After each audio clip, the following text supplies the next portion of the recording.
What is up, YouTube? Which phone am I using? There we go. Oh, loud. Uh,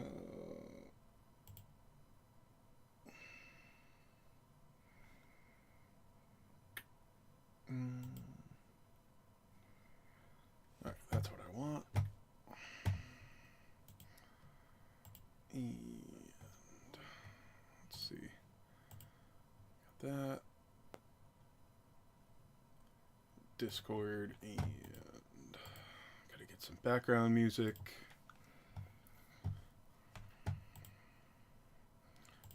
Fuck you, Nitro. Nobody wants you.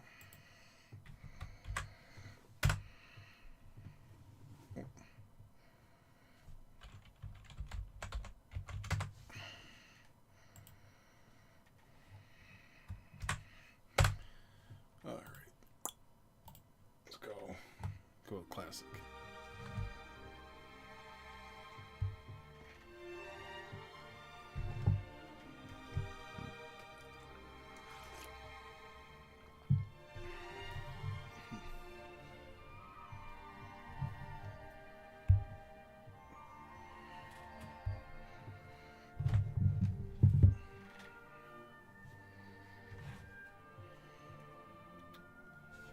Alright, login bonus. Skip tickets.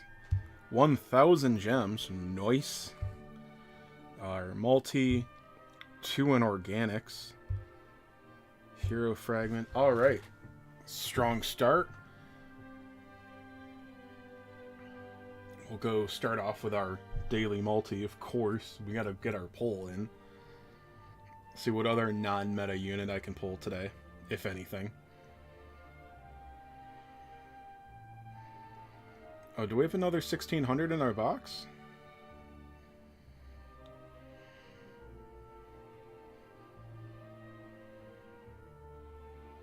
Maybe. We'll be close. Probably not. No. Okay. Well, we'll be able to do a real multi pretty quick.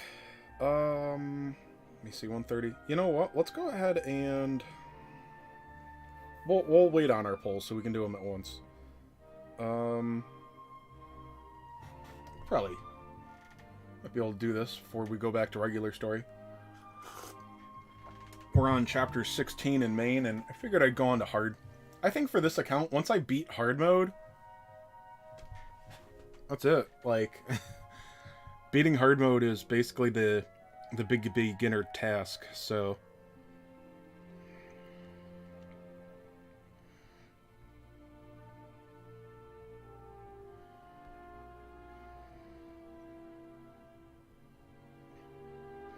Let's just leave it on auto and see how that works.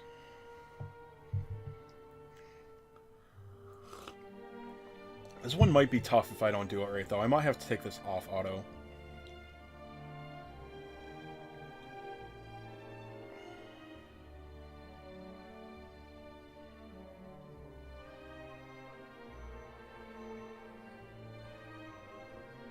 What's up, John? Look out for ambush. Yeah.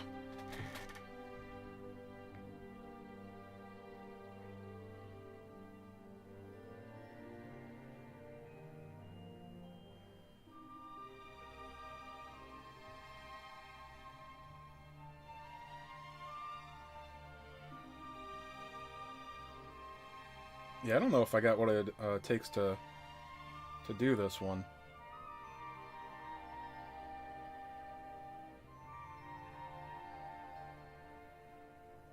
All those ones are a lot weaker. Okay, that helps.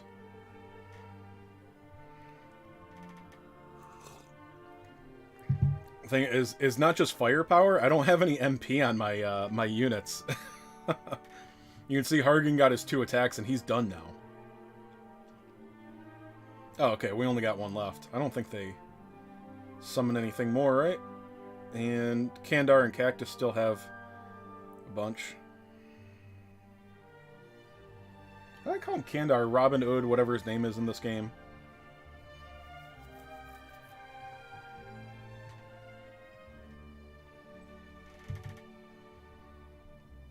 Alright.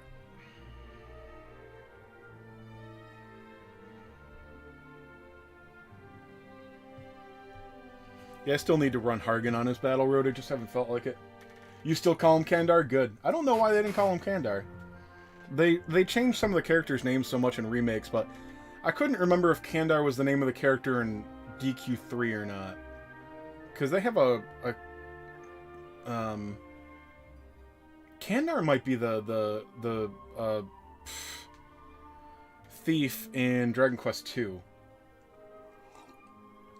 Okay, because Dragon Quest II has a thief that you have to beat up in a tower before you go over and get the boat, don't you? Doesn't it?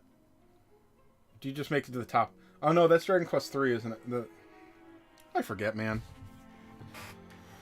Let me see. Now that drops beasts. Okay. Relevant. Did that give me enough to... Yeah, alright.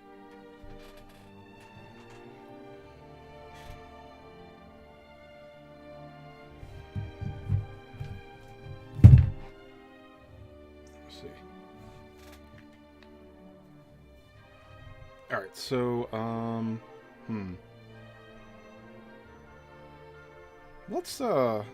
let's take a little...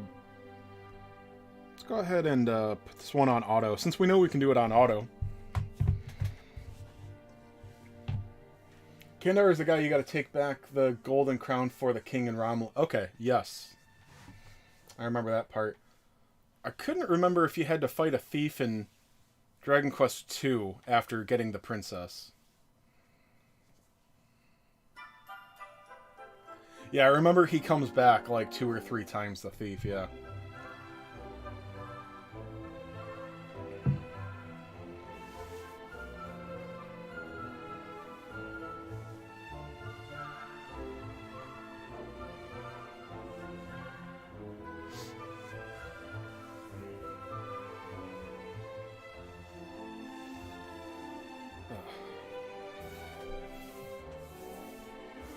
So, if we get a crystal, it's not too hard to awaken the gold lion. Although it's probably not even that important to do. You played DQ3 so much, you know where every single mini medal is. I don't know if I've ever collected all the mini medals in a Dragon Quest game. What's up, fart? Well, well, well. Dude, I've mentioned this a few times, like, this account really hasn't had much luck. I did, after I'd already made a lot of progress in the game, I did happen to get 2 copies of Terry. Old Terry, of course. From the Celebration banners. Which, for a new account, an Awaken 1 Terry is pretty good. But it didn't seem necessary to put in. I remember, yeah, there was something good, but like... You know, the mini medals, they're not numbered or anything, so if you're not paying attention, even when you get a guide, you're going to go back to a lot of empty ones.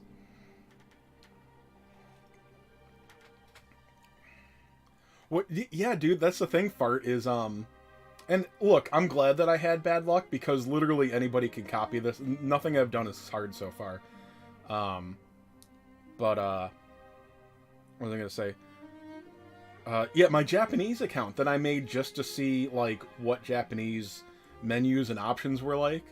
I had amazing luck, dude. I was pulling meta shit left and right.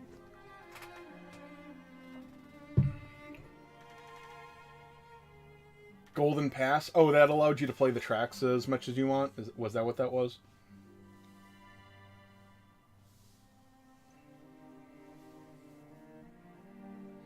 So, I know who else here is looking for 2D, 3D, DQ3 remake.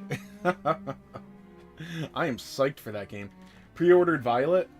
Is there a bonus for pre-ordering? There's no reason... sorry, man. There's, like, no reason to pre-order games anymore, really. And even if there's a bonus, it's like, alright, if it's a good one, I'll think about it, but...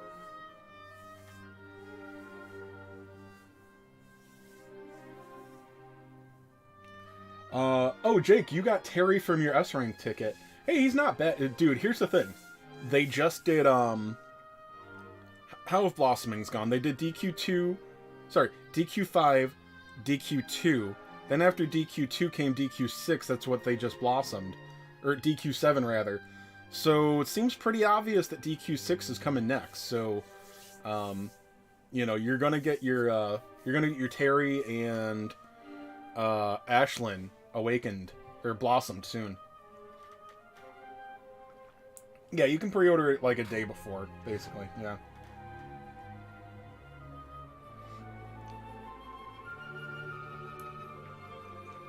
Now, here's the thing. If you really care about a game franchise, apparently sometimes it looks good that they get pre-orders. So, like, if I was into some kind of, like, obscure JRPG series, I might consider pre-ordering there. But I generally don't. And even when I want to support a company like DLC and stuff, you know, so many of the JRPGs that I really, really love, their extras are all cosmetic, and I just don't pay for cosmetics. I just don't get it.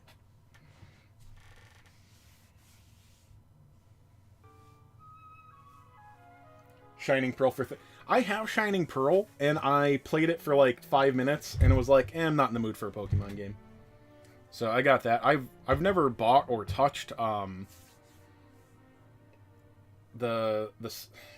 the one where you like go in the past or whatever, the weird one from like last year. Never got that.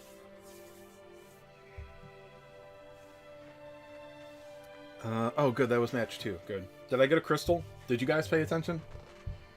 Too busy reading your stupid comments.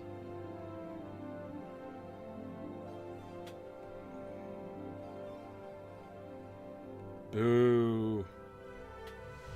Not too worried about it. I don't think I need to awaken him.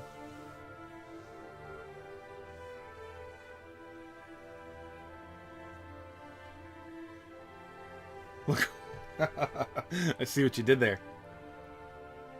Oh, I did get a beast crystal. Neato. Do I need like, what, 7 more to awaken him? Oh, 3 more. Cool. Alright, well, I might look into getting those from the... I couldn't get those from the gold shop, I believe. The gold, event shop, that is. Golden Sands. This one's probably easy, right?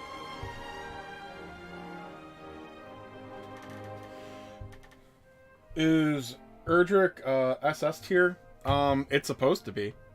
I don't know. He's really amazing. I don't like him in PvP. He also seems to be a pretty different beast, based on your goal, your lineup, and how awakened he is. Because he's really lacking agility, but if you're not worried about the first turn as much, then his turn 2 and 3 output's going to be ridiculous, and he's going to get faster. So, you played the shit out of Yellow. I had Yellow, and I'm sure I played it a lot. But I don't really remember how much I played it. I think Golden Cactus is actually kind of... Golden Cactus might not be very good in my main party. Probably shouldn't have brought him.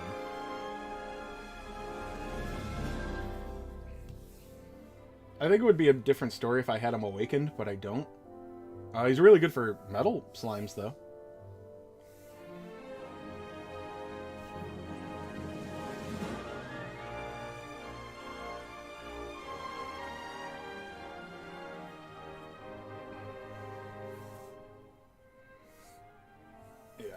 It's so weird that Erdrick has no survivability at Awakening 1.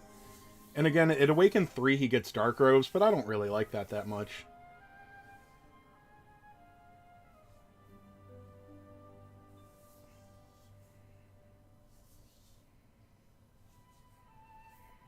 Been playing since year 2 of Pearl. Oh, competitive Pokemon. That's...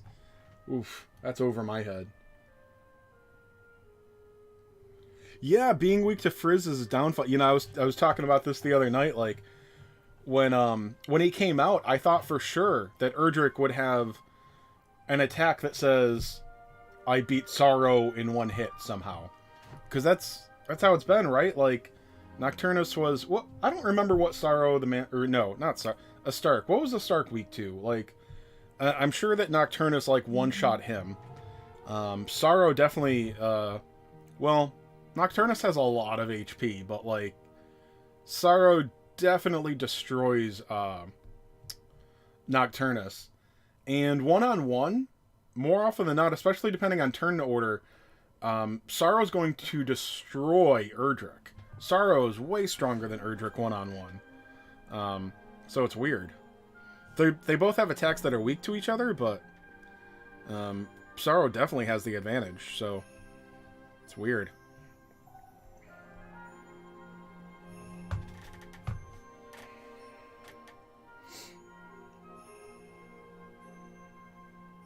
Rank up campaign win, damn it. Dude, I'm right there with you. I'm not as bad off as most people right now, but yeah, I got some... I'm out of inorganic stuff. I guess I actually need hard mode campaign more than anything else. Yeah, they don't do much to the Pokemon games, and they keep getting... I don't know if we're just more used to it, or if Pokemon games are getting easier, but some of them seem stupid easy.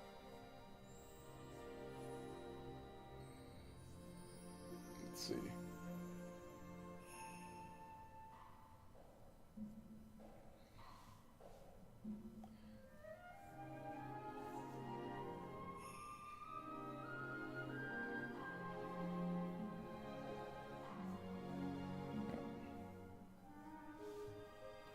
Lodo should use Kakling on himself after he falls under 30% HP. Yeah, there's that. Yeah.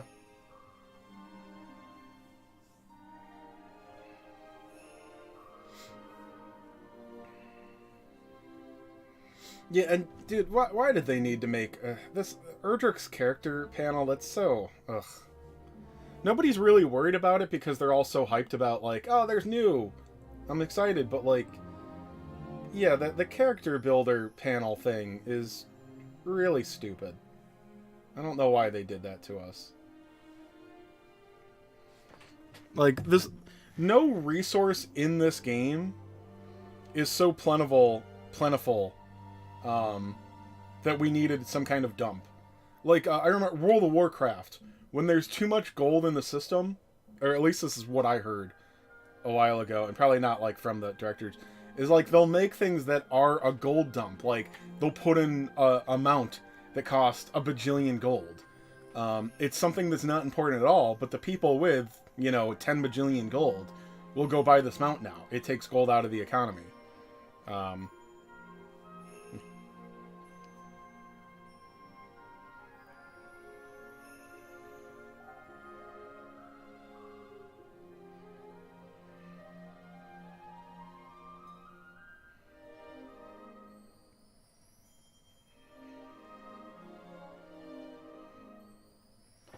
Alright. Let me see. I might have a guest soon. A little busy. Do I have any nature things in my party? Is cactus, is gold cactus nature? Yeah, experience share being automatic was... I mean, it's nice sometimes, but yeah, it's kind of stupid.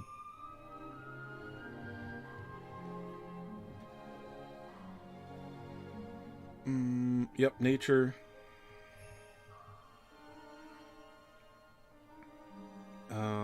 Okay, I need one more. I won't bother doing it now because I need some sapphires too.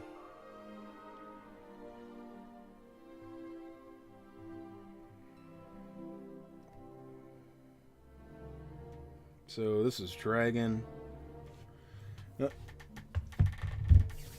Golden globe, yeah. I always forget.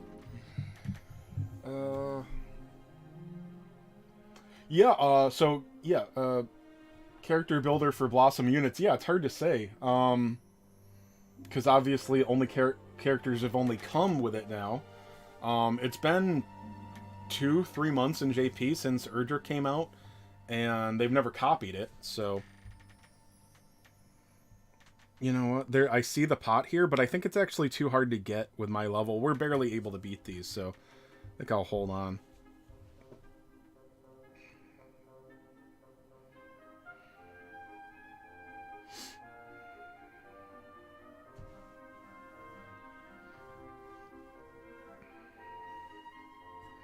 Well, maybe Kandar could get it.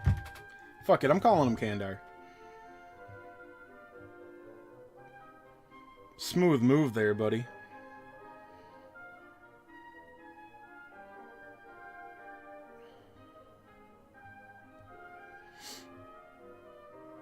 No, I'm gonna try to get this pot.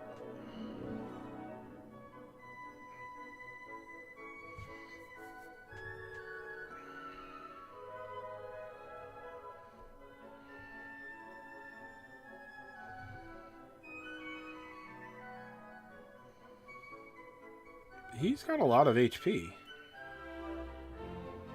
they have a reduction shield or something?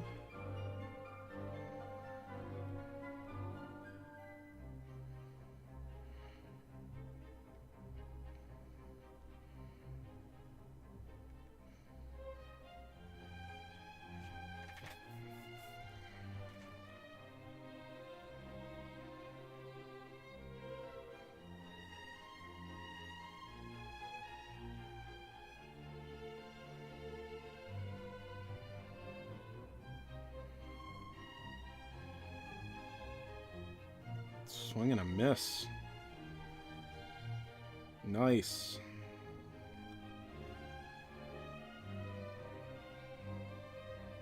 Why does he have entirely too much HP? Was I supposed to concentrate on the ads first?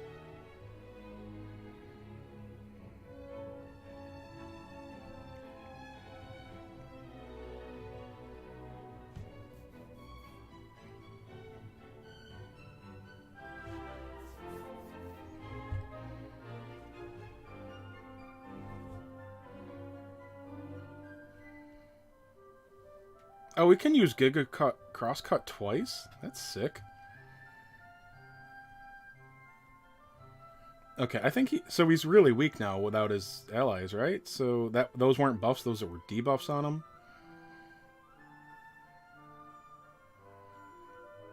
I think Kandar can probably take him down.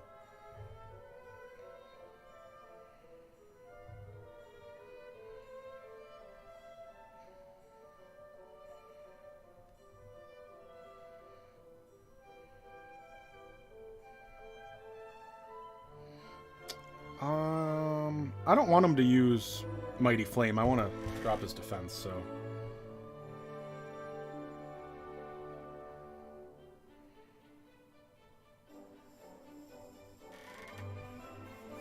Yeah.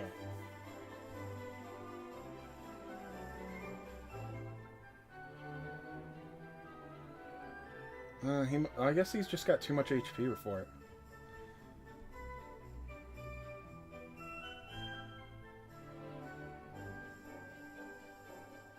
I'm just, you know what? I got the medal. I'm just gonna revive.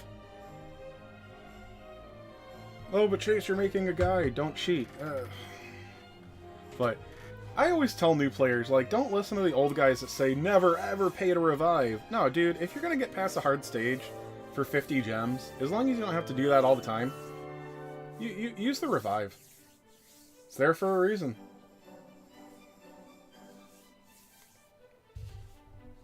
Yeah, I think I could have coordinated and done that better. But, oh, there we go. We got too many medals. So.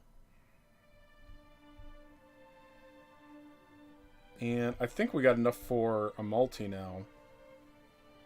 And we got our free ticket. So we'll go do that.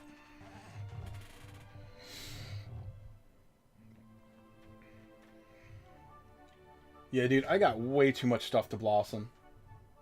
But here's the thing. Why I'd be mildly excited for the character builder is to be added to units that already have a blossom is, you know, obviously it's good to keep your old units relevant. I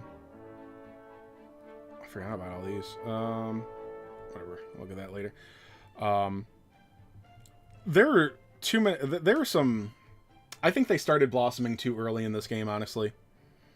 Because now the OG characters are dead. Metal Dragon's dead again. Yeah, he can be neat, but like, you're not blossoming Metal Dragon anymore. You know, there's too many things that just like now they're dead. Like when you're blossomed and then your time is done after you blossom, you're just dead. So I don't know. I mean, that's inevitable, but I just feel like they did it really soon. Like, we got Blossoming, what, month 7? Was it before the... It was after the anniversary, right? The 6th month? Alright. Oh, so I'm pretty sure this was not a guarantee. Oh, wait, no, what? So this was pull 8? Okay, pull 8's a guarantee. Never mind. Maybe we'll still get a flip. Flip! No. Flip! Okay, well this one's gonna flip. Flip!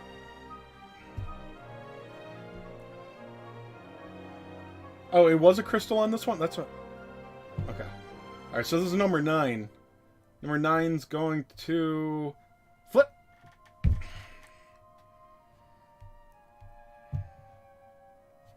This one didn't flip either. Son of a bitch. Hey, there we go. Alright, well, I mean, pretty worthless without an awakening, but it actually might still be better than, than Golden Globe. Golden Globe's pretty shitty.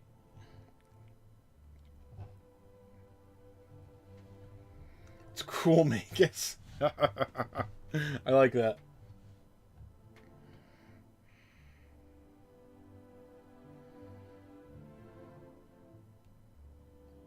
You're okay, that wasn't a guarantee. Alright, so 2 more pulls. Which I don't even know if we're gonna... Oh, I forgot to pull yesterday. Okay. Neat. Time to do. Nerd. I'm sorry. Everybody I've met that is a Yu-Gi-Oh player is always like... I know this is going to apply to like 1 or 2 of you. I'm sorry. Like, whenever somebody tells me that they played Yu-Gi-Oh, I'm like, with the rest of your special ed class? I'm sure that was fun for you. I know that's a bad joke. I'm sorry. But like, I've only met the biggest idiots that play Yu-Gi-Oh. I've no idea the appeal. That said, of course I watched the cartoon when I was a kid, because, you know, you watch what was on TV.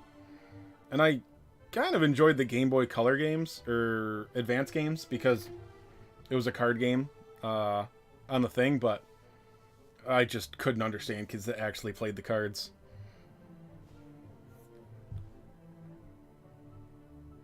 Grakos would be good in my party, but I don't think I'm going to bother. Although, honestly, I think I'm at the point where I think it's fair for me to take out Golden Globe. He's pretty bad. Golden Globe's really bad. The PS2 game, I remember trying the PS2 game. Well, I think there were like 5 of them. There was one where you needed a goddamn guide on how to play the damn thing. Battle of the Roses or something like that. I remember I found it literally unplayable because I had no idea what I was doing. And they start you with the most unimaginably shitty cards. And then you're just put up against opponents with real cards.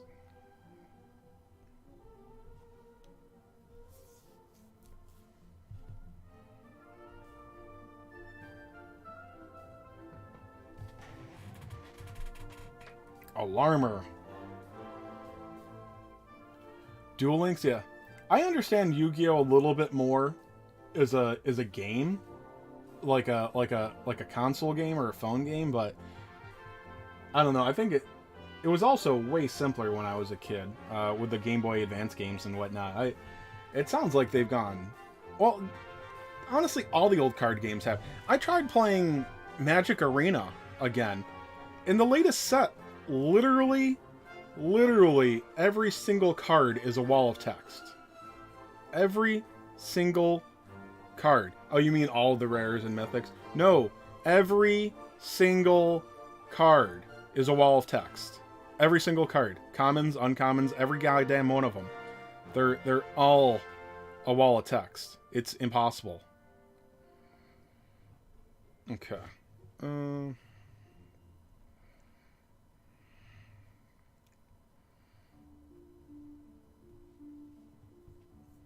Alright, so let's get in the next one. I'll catch up with chat again. Let's see. Oh, you know, fuck. I'm gonna...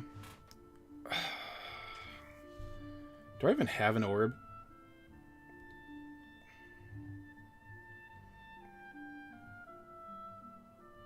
No, so there's not much point in putting an S rank in my party. But I am tired of Golden Globe. He's so shitty.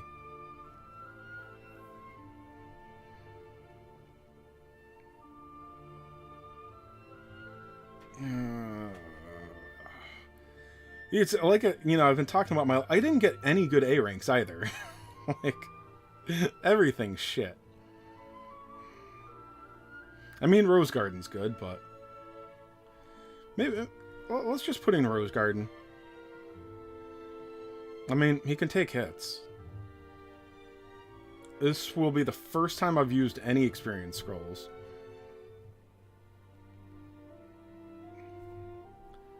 Oh, god damn it.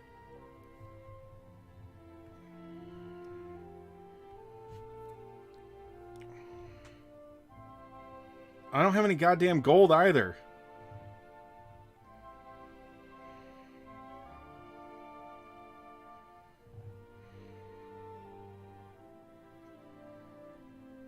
That's not enough.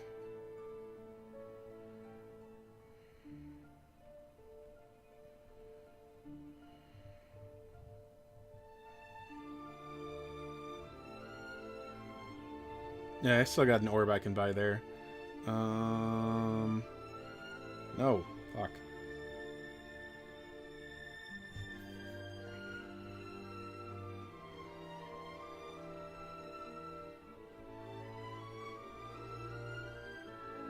There we go. I unlocked the DQ2 battle roads for Hargan.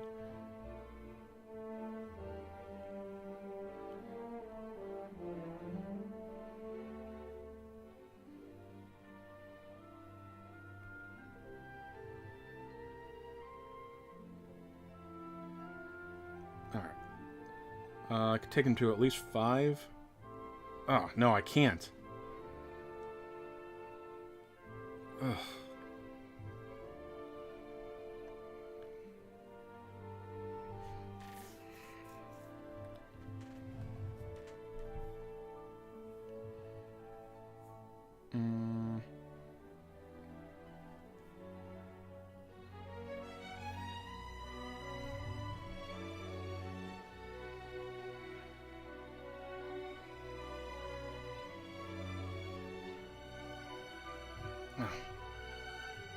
Fuck it, I'll put the Golden Globe back in.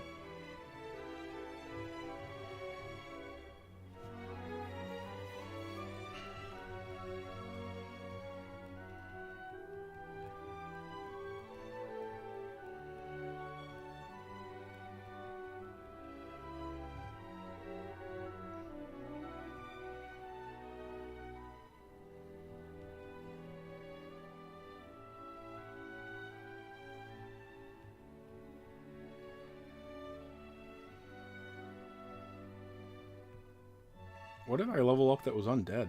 Oh, it must have been one of the other Battle Road units.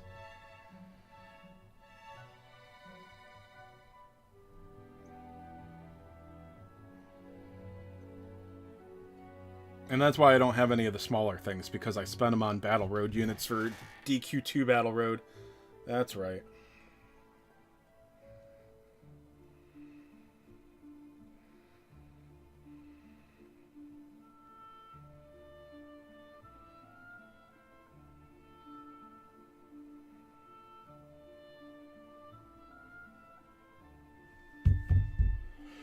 All right. Let's see.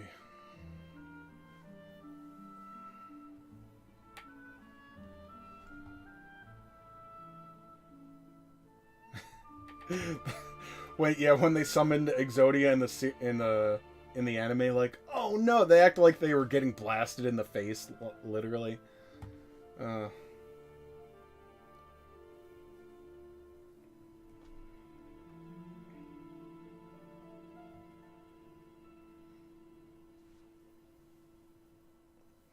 Stark really needs a blossom. Yeah, he's ready for one, man. There's a lot of things. Grandmaster Nimzo is ready.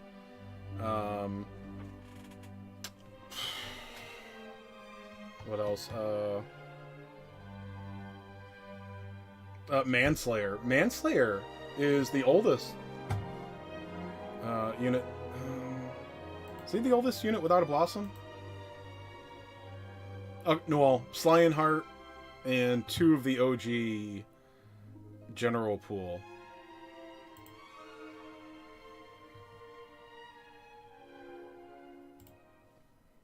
I think the database puts them in a release order, yeah.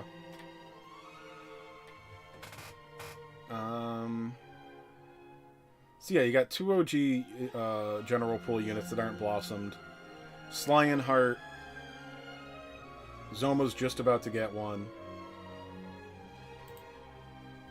Blossom, Blossom, Blossom. Halberd Saurus got blossomed, and then after Halberd Saurus, the next release unit, according to the database, was Sorrow. So, Sorrow came out before... Oh, yeah, okay.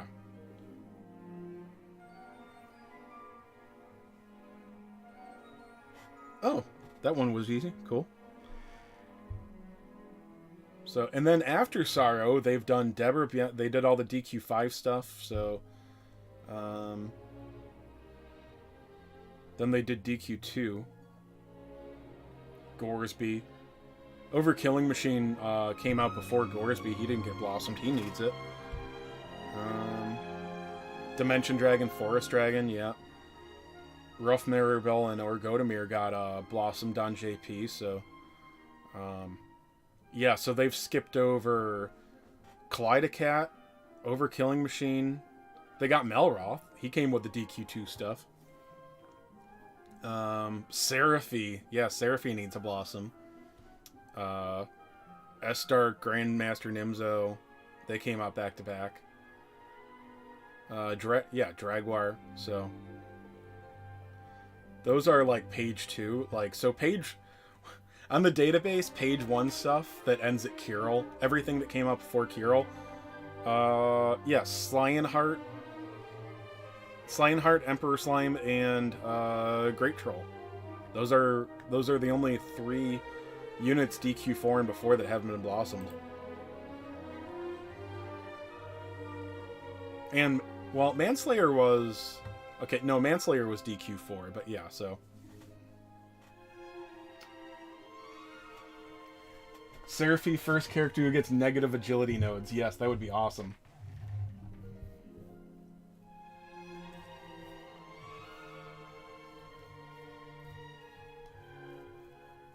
Typeless Fan Attack for Blossom of Stark. I could see that.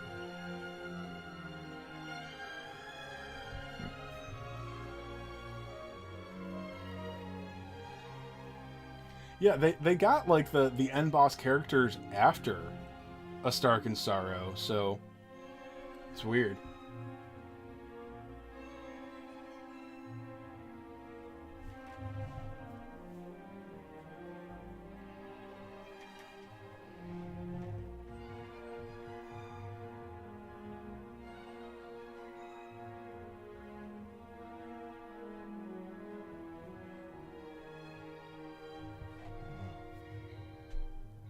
A Stark needs an endurance ability.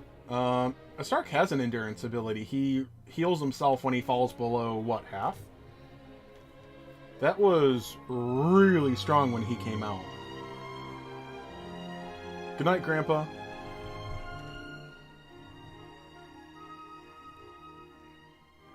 Oh, I thought they were pots in the background. They are. They're just not ones that I care about.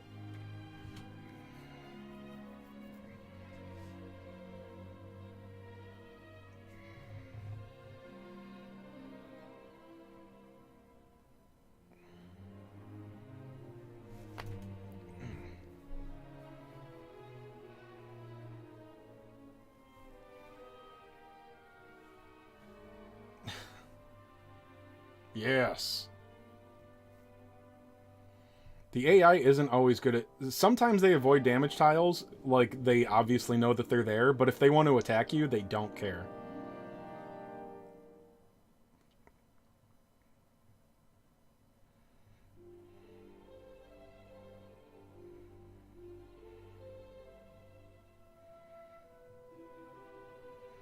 God, I love not having MP on anything. Are you using Giga Crosscut on one thing? Okay.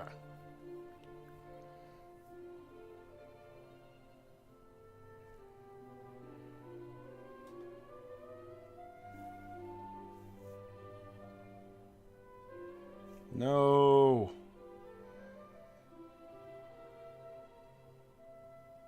Yeah, I like how often, dude, Golden Globe ends on his own spikes a lot.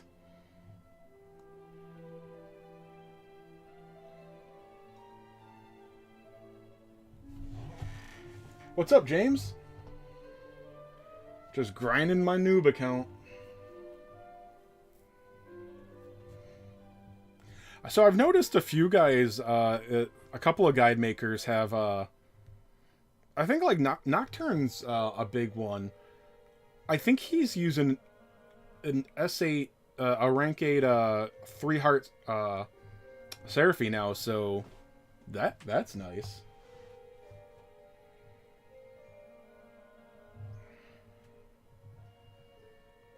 Alright, inorganic. Do I have any inorganic in my team? No, they're all Dark Lords and Heroes left now.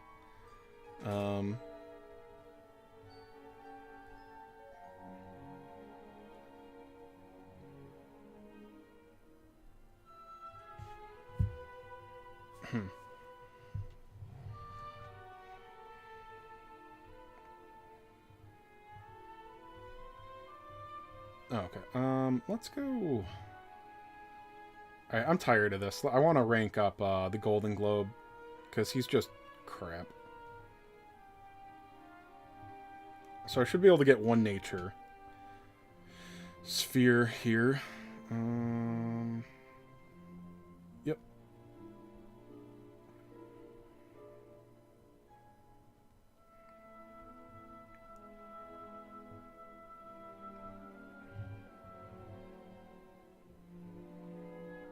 And what did I need? Bread? Green?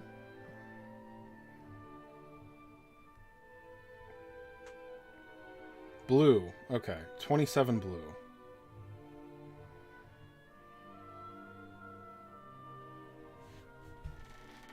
I'm not even going to have gold to rank them up after this.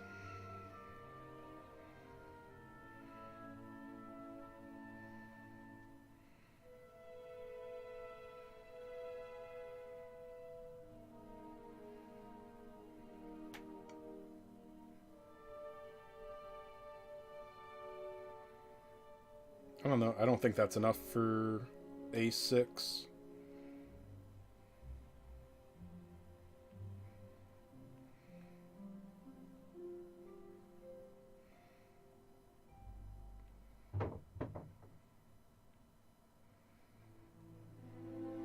But, oh, we got a gold daily. So we'll go run that.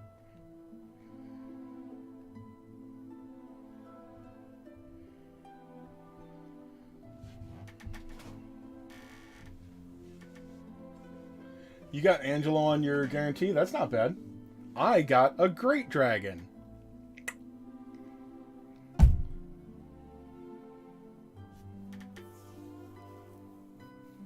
True DQ4 event? Yeah, I mean, it's going to come eventually.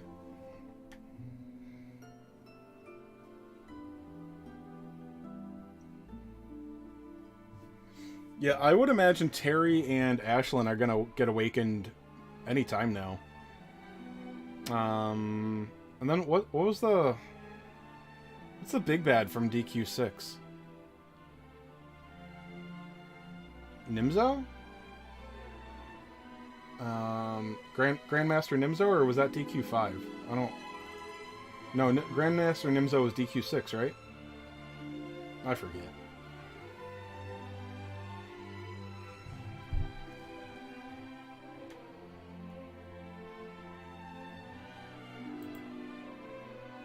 Mortimer. Okay. Oh, yeah, oh, okay. Old King Mortimer. Carver was in DQ6 as well. That's right.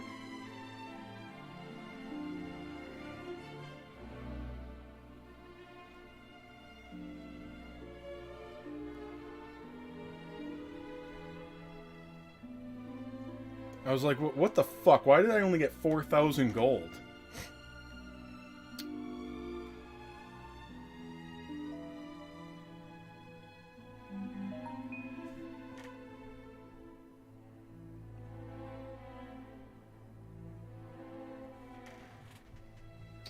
What's up, Kage?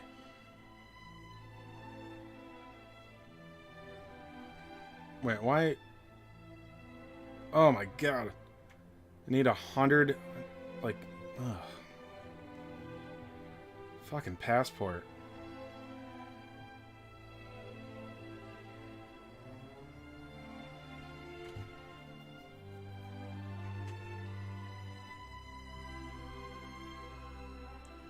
Whatever. I'll just, I'll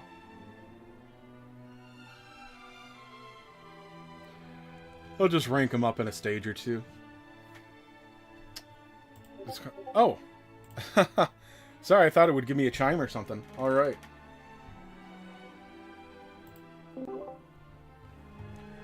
What's up, princess? Alright. We're doing a Feeding the Trolls podcast now. So. Same shit, different day. Yeah. Alright. You mind telling the Discords while I set things up?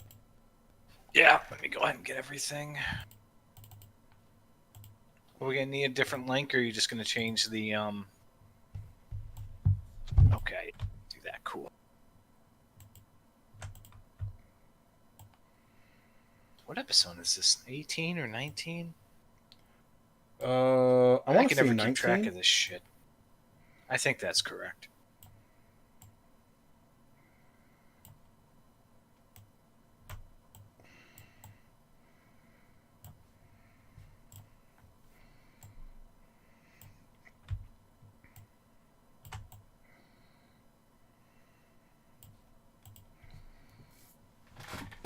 Alright.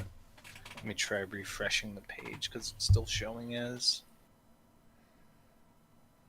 the other title.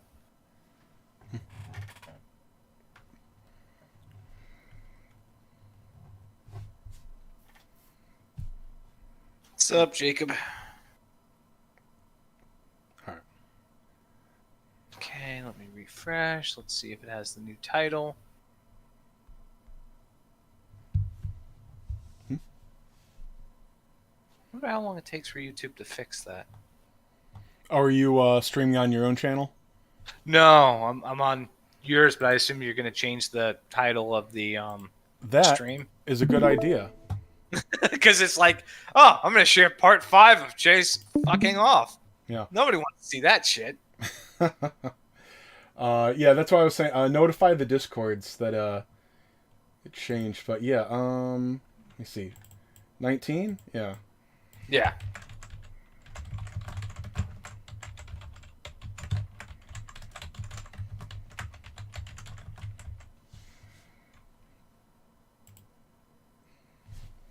The Tact Duo. Alright. Oh, we got a crowd here. Sorry for those of you disappointed that desperately wanted to see me grind my my new account. That sounds like watching paint dry. I don't know why they tune in either. It's boring as shit. But I'm surprised you're doing it a second time, because I wouldn't go through that shit another round. I needed something to stream anyway, so. You could have streamed, what's it called? The new Dragon Ball game, or, well, I don't even know if that's any good. Just not it. Not really interested. By the way, you should pan your camera down a little bit. Your face is in the real bottom of the screen. That's funny. There we go. Okay, much so better. Handsome. We want to see you, Kage. Yeah. All right. Yeah. So we'll get right into it. Welcome. Okay. Oh, here. Let me hit the record change. button on Let me my. go ahead.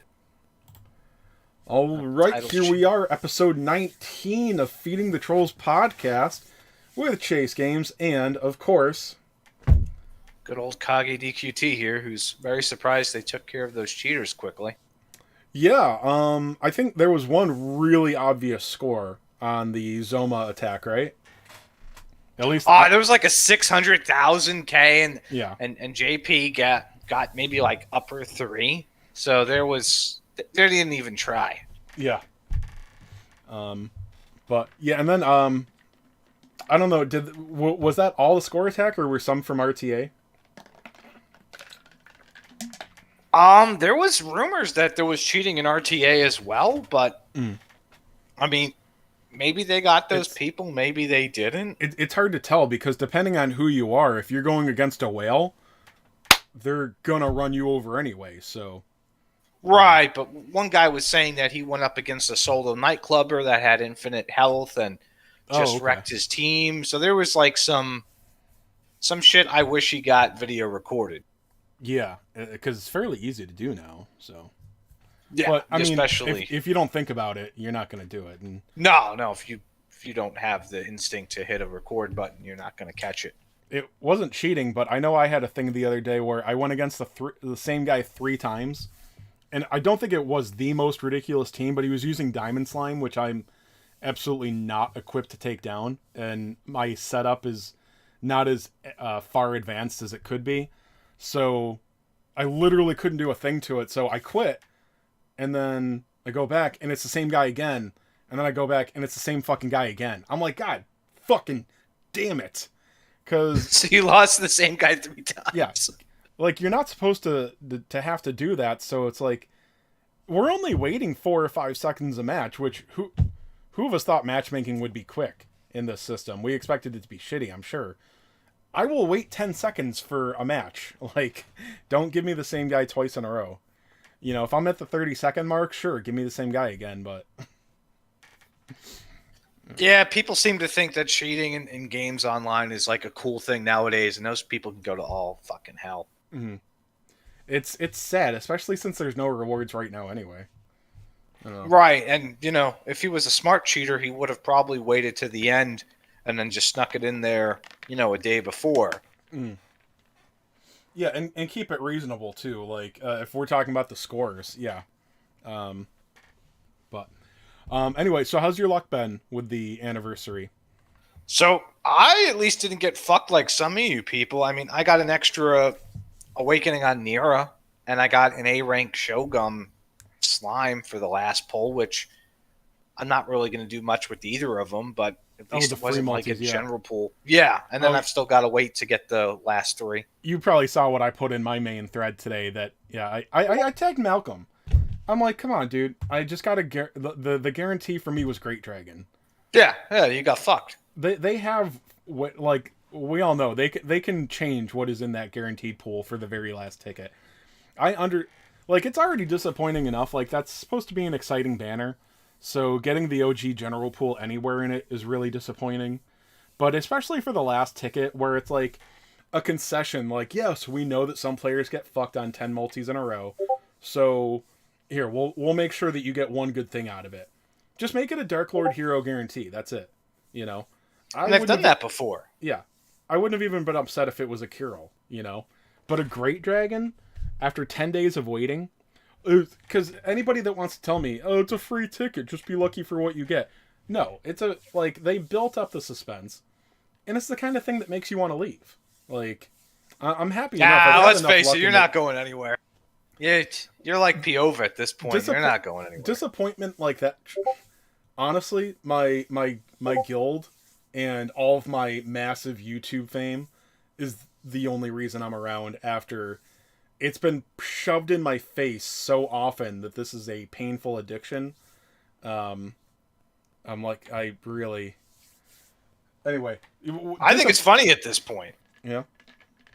Because it's like, you have the option, you hate the game to an extent because they fuck people over, yeah. But at the same time, you teach new people how to get sucked into the addiction, and then they get fucked over. It's a pretty cool cycle. That was exactly what I was thinking about 2 months ago. I'm like, I'm leading people down a hole towards addiction, but then again, it's not like it's the only gacha game. It's a thing, if you're into gacha, you're gonna go do it somewhere. You're gonna play it anyway, yeah. I mean, anybody who quits here, most of the time they just go to another one anyway. Like, you're not really changing your lifestyle. You're just changing the game that's taking your money. And you know what the thing is? It's the same kind of people that say, "Are you fucking crazy? I'm not going to pay $14.95 for a mobile game." The idea of paying for like a one-time cost for a mobile game is insane to people, but they'll play Gacha. I would like, dude, if there were an actual real game on mobile, yeah, please, I'll pay like console price for it. Like, give me a game that's fun. What's the same mentality with people had free to play 10 years ago, where people wouldn't do a subscription for $13 a month, but they would spend $300 1 month in a game, and they could have gotten a whole subscription for like a year and a half if they, over the course of that time. But people are stupid. Yeah, people are dumb. And their defense was, well, what if I can't always play this game? I'd be losing money. Yeah. Why? I played WoW for a couple years, and players would, mostly outside players would complain about the sub price, and I'm like, first of all, if you play World of Warcraft, you probably don't play other video games. So $15 a month for WoW, compared to console games that are going to last you, yeah, some of them last a while. A lot of console games last about a week. You paid $59.99 for it if you're, the average inpatient 22-year-old with ADHD that buys things, the minute they come out. I think you and I are probably about the same. Like, first of all, I think we like buying games on sale, so we buy stuff we don't play constantly. But there's really like maybe 1 or 2 games a year, not even every year, that's like I gotta buy that like week 1. Most of the time when I do that, I don't play it for a couple months, and then I realize like, oh, this is on sale for $19.99, and I just picked it up yesterday. I've gotten to that point where I've scaled back. There's only been, I bought Evil Dead first day it came out. I played it for like 3 weeks, and now I don't touch the fucking thing anymore. Yeah. And then everything else, I'm kind of been happy with the premium service on PlayStation. Like I'm sitting downstairs playing Dragon Quest Builders 2 for free, with the systems. I was like, oh, I've never played Builders before. I'll try it. It's on the setup. So, and there's a few things that I'm sorry, man. I'm in New York. It's a little bit chillier.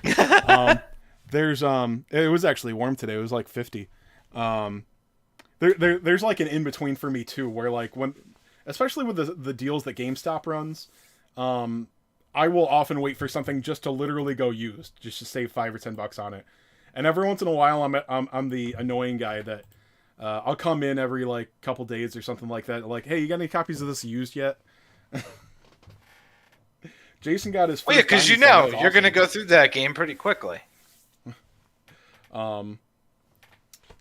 Shit. So anyway, I was gonna say I actually don't feel like complaining for once. I'm relatively happy with the 3.0 celebration. Do you think it's? I don't know, man. If I'm going overboard, I think it's a good sign for the game's future. Because, I think we all figured it was inevitable that we were going to skip a celebration, right? If something was going to get sandwiched in, and now I'm still thinking that Bahamut is probably our anniversary unit, which people say he's not the best, but it's not an official designation. It's not an official, but they're leaning towards something like that, or maybe they'll do something else. Maybe they'll take something right out of JP and just throw it in as the anniversary unit that they get day one over there, just to stir the pot. I think enough of us. First of all, the ones of us that are hopeful, the idiots that are like overly optimistic, they're total they're DQT crackheads. They're not leaving for anything. And the rest of us, we all realize that the best we could hope for is a direct one-to-one copy paste. Right now it's copy and paste the shit bits. Like they cut out the good bits and give us the bad. This is the first time in a long time, I believe, that we've got the proper event and the proper celebration. And I just want them to go with it. Fuck January 27th. I don't give a fuck what we get on the anniversary date. I'm hoping that what they do is they just give us a nice login bonus and say, yep, you will, and then it'll be obvious that in a couple months, we will share whatever JP had for their 2.5. I just, yeah. Although it doesn't seem like they're going to do that, possibly because they didn't give us the 2-year coin shop. And I wonder, and I'm not joking, I wonder how much of that was because they didn't want to use the 2-year coin asset while calling it the 3.0 celebration, and they weren't willing to make a 3.0 coin asset. You know that's not an over exaggeration. You know that was an influence at the very least.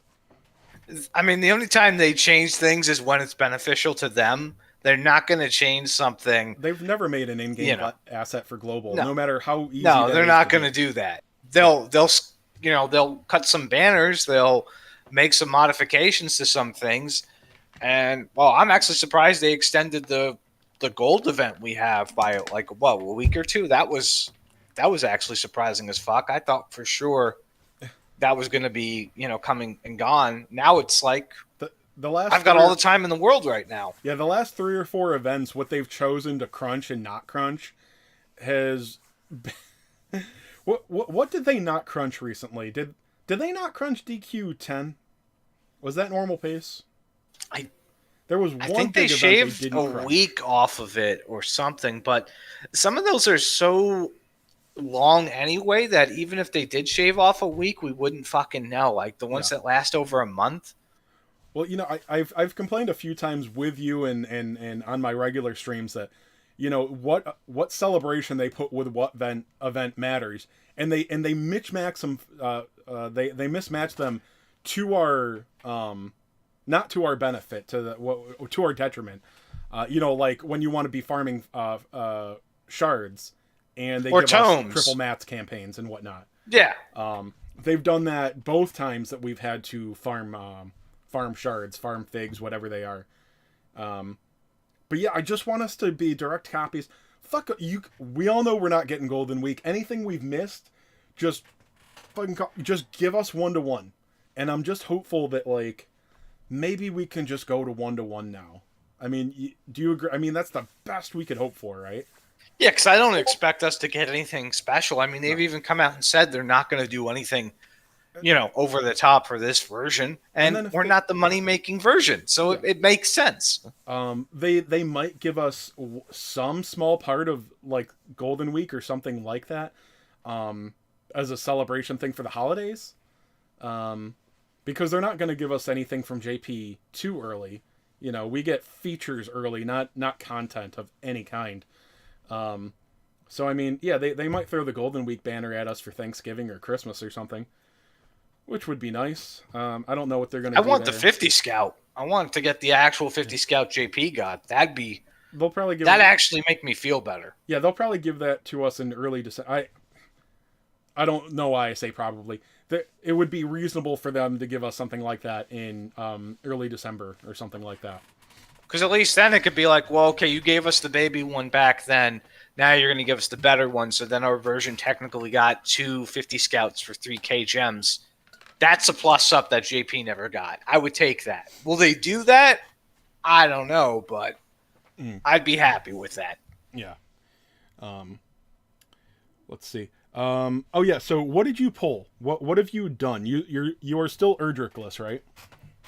I haven't even fucked with the banner yet because I still got to do 3K more to finish out the special banner. I'll get the 3 guaranteed S units and hope to God it's not some generic pool bullshit because I don't need anything out of the generic pool. Well, there's no general pool there. In fact, they don't. Thank God. They don't. The 29 units that are now in the general pool, so including the stuff they added up to Barbados rather.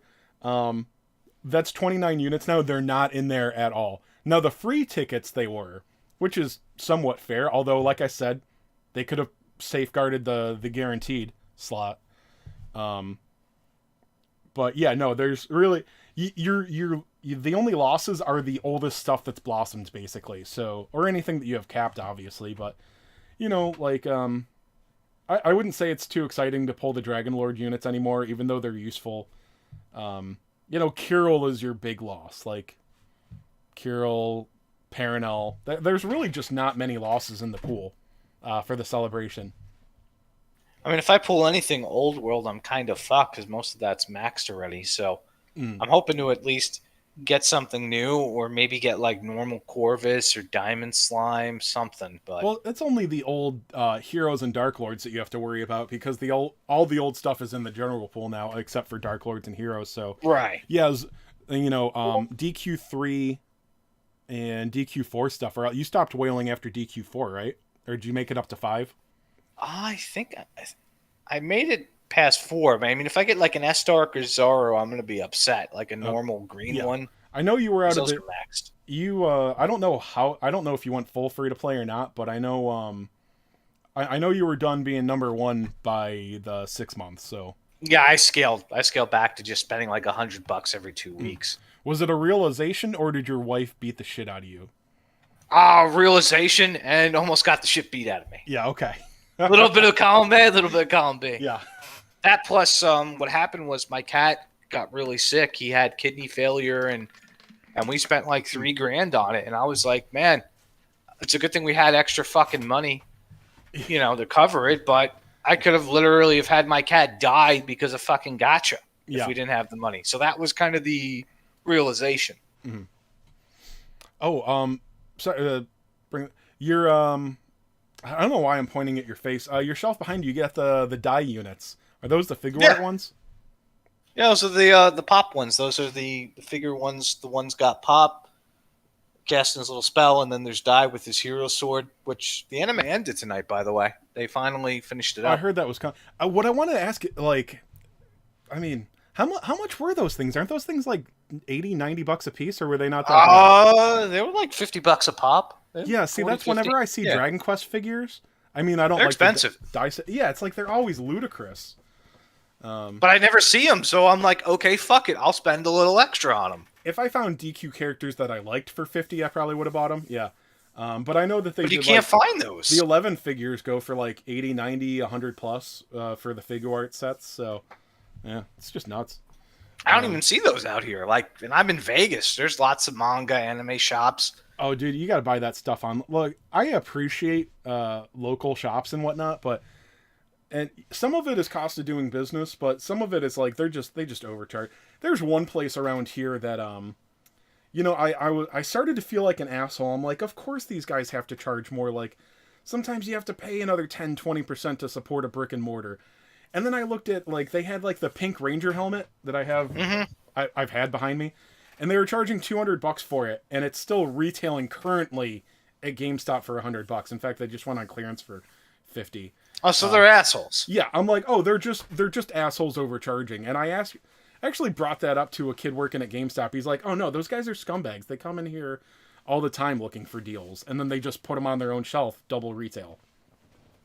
So, yeah. But what's crazy is how many kids will just go in and like a fucking nerd that hasn't heard of the internet, Well, they don't know any better, and they don't know how to fucking price check. I mean, if it's something rare, those shops, I'm going there to find something that I'm not going to find like on the internet, or something that's really uncommon. And like Pops now is really big. There's a really big Pop shop. I went in there, and there was like, they had some crazy Dragon Ball ones. They had like a cool Jiren one. They had like a super big Shenron and all this other shit. And I'm like, they want some fucking expensive money for this stuff. They want like $100 for it. Oh yeah. That's the Pops I don't understand. Like, I know they're supposed to be collectibles, but yeah, every once in a while you get one. It's like, oh, it's $100 old because it was at Comic-Con or something. I don't know. Ugh. No, yeah, there's ones where they only did like a limited run, like Goku Black Rose. He was like a special edition that was only ran for a little while. So I mean, but I took him out of the box. I didn't fucking care. I wanted to display him. Yeah, him I took out of the box. I'm like, nope. I never take mine out of the box, but like I said, half of mine I've crushed a couple of them, but Jesus Christ, how the fuck do you crush Pops? Because I get them on online and they sit in the box, and then I put something else on top of it. You put another Pop box on top of it. That's what you're supposed to do. No, I mean, that's like, how they stack. I mean, like, I put it on like some pile of crap, and then another pile of crap gets put on top of it. Well, you're a hoarder. Yeah, basically. Oh shit. So, all right. So, did you do any of the 48s? Nah, I can't. I'm like Yeah. locked between this and Octo. I can't spend anything extra. I gotta wait until I get paid again, and then I'll probably put all that into Erdrick. So besides what I've been, well, okay, well that kind of answers that. Well, Erdrick might be. You know what, man? Honestly, Erdrick, if you're thinking about PvP and arena and stuff like that, Awaken 1 Erdrick fucking sucks. He fucking sucks. If you're You need about, Awaken 3. Yeah, if you're talking about like PvP, especially against people and stuff, against the RTA 1 Awaken Sara or Erdrick sucks. Depending on your team, if you're gonna go full defense, sure. But there's a lot of other things that you can do with full defense. Dude, I'm not saying he's bad, but like RTA was disappointed. GVG, he's still gonna get one shot like by a lot of things.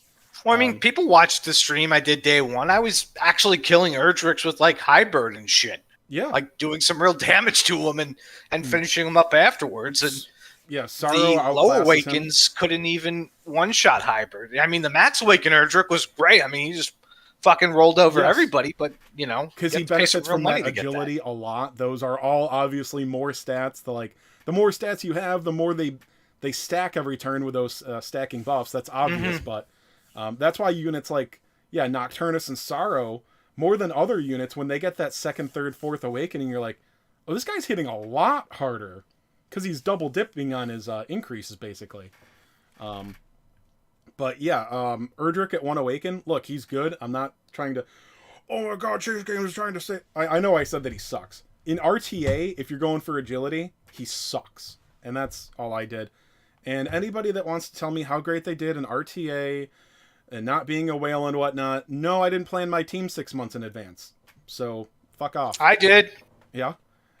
I told you I was going to use Hybrid, and I fucking used Hybrid. I saw that you used him. I didn't know that was your plan. He wasn't terrible in there. I don't know. What was your win rate near the end when you got to Platinum? Let me Because I think I ended with like a 20-25% win rate. I'm going to look real quick. I'm curious here. Because I stopped after I got Platinum 5. There was no point to go on anymore. I'm like, I'm sure some of you guys like to keep going, but it's kind of silly. Mm. So anyway, what I was going to get at before when we were talking about Erdrick, are you putting any more into saving for anniversaries instead of chasing stuff? I mean, I'm probably going to chase Zenlong, and then that's it. Like, that's the only other one, and then I'll just So are you going to try your luck and then spend at the end if you have to? You damn well know that's what's going to fucking happen. You buying metal cards? Oh, fuck yeah. Yeah. That's the thing. I'm not going to chase Zenlong with gems. Especially, I realize I don't have Dimension Dragon, I don't have Forest Dragon, I don't have Grainarl, I don't have Barbarous. So I think Zenlong's still going to be amazing, but it's like, oh, I don't actually have one other good dragon other than Dimension Dragon. Of course, I have Great Dragon, but yeah, no, I bought the metal card last week, so I'll go when he's live. I'll have 29,500 tact points, and I'll probably buy the next metal card if I don't have him. Because he's gonna be up for 2 months. He's gone 12/21, I think. So I'll do the paid ones only in the metal cards until I get them, if I get them. And you know, I did a single pull, got an S rank, and it turned out to be Hell Gladiator. God, I love that. Oh, nice. You know, it's funny. We remember him being good for a while, but it was really... Well, they nerfed him. It was really just a blink at the beginning of the game. I think by, DQ4, they corrected that. Zoma was the last boss, and he had some protection against poison. I can't remember. Or did he not have any at all? I don't think any of them had any real protection early on, and then they started seeing what was going on with Hell Gladiator. Yeah. Because I think Sorrow the Manslayer, just literally you couldn't poison him, right? Or was it just a bad strat? I don't remember. I think it was a bad strat with him because of how he could just walk up and just wreck things. I think the strat for him was to just use use like Elena on him if she was out back then. I forget now. Yeah, Elena was the first unit in DQ4. Yeah, Elena, Kirill, and Manslayer. Yeah, she was the go-to. Yeah, and I had her to awaken, but I didn't orb her. My God, orbs were rare back then. I mean, I used Oh to yeah, buy them. oh, and that's because yeah, because she came like the minute they did rank 6, right? Were they the same day or damn close? Yeah, Pac's right. There was one where if you poisoned them, they would get healed. I just don't remember which one it was. Yeah, that I don't remember because there was a small evolution is an overstatement, but they tried one or two things before just giving them perks that said you can't poison them. I think it was Orochi. I think it was No, him. Orochi was a weird thing because poisoning still was the best strat for him. He Even with the healed it counter. before turn 10. But then he would also go psycho after round 10 or something like that. I don't remember. Right. You had to like have like a tank strategy, get the poison up at like turn 9, let him heal at turn 10, and then just try and turtle. That was a pain in the Yeah, ass. because his ads were stupid strong.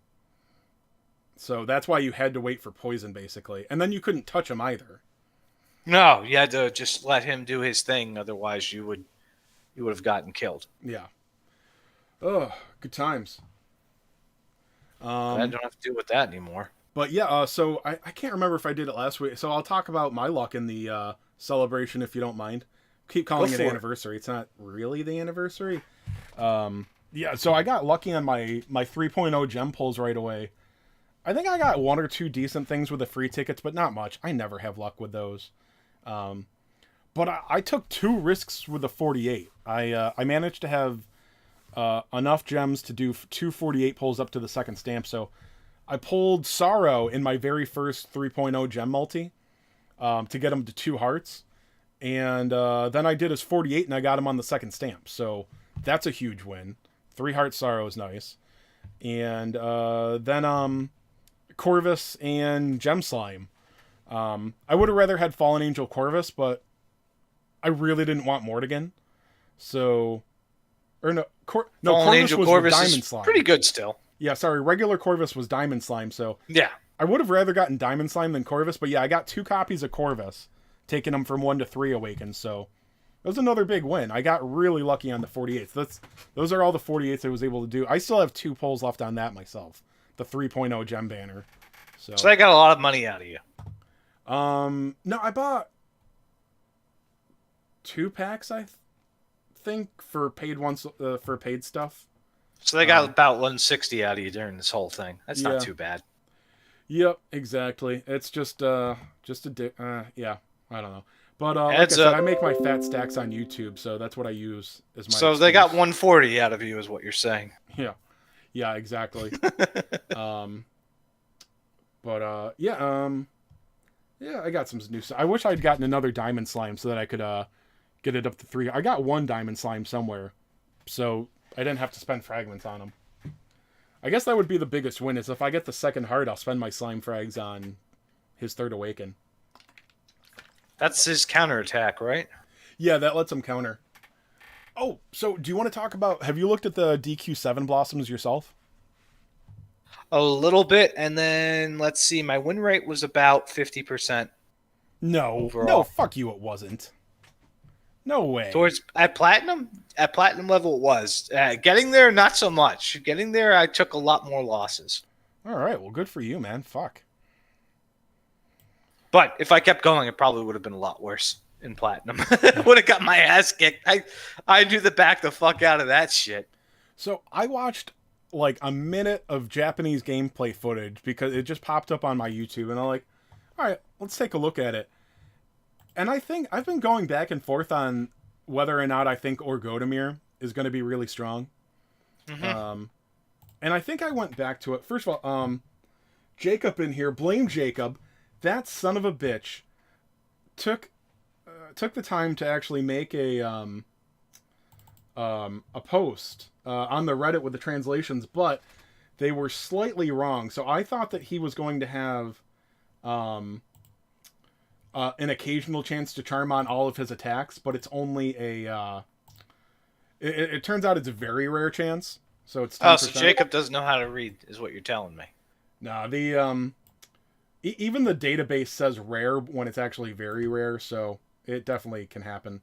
Um, but anywho, what I really didn't think about much was the fact that he has an occasional chance to counterattack with his new Blossom ability, which, um, well, is that so? His new Blossom ability is called Devil Suction. It's range 2 to 4.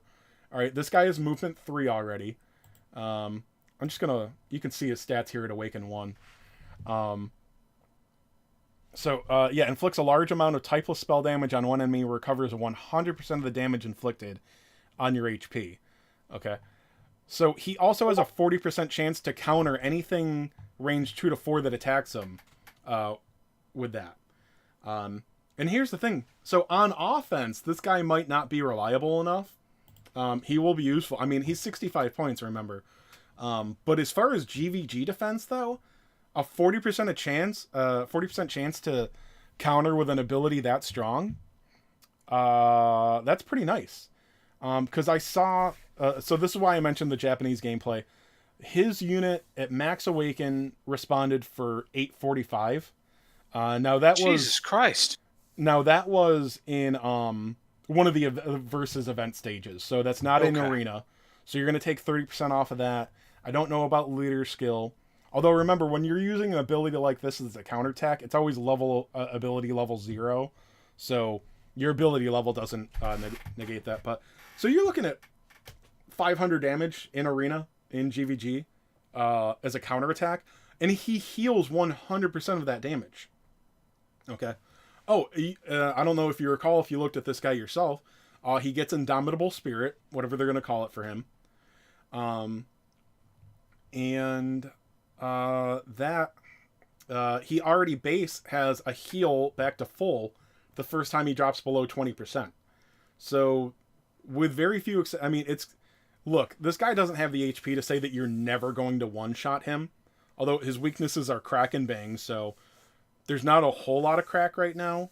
And bang goes either way because as many things are. I've got him at S7 level 120 and he's got about 700 HP. So I mean, yeah, I'm sure we could get him up to like 1,000 at S8 and a couple of awakenings, no problem. So Awaken 1 with the Blossom nodes, he's going to be 1,009 HP around Master Rank 37, which if you've got a lot of boss units, you might have more by then because fucking everything coming out is a boss unit, Dark Lord type.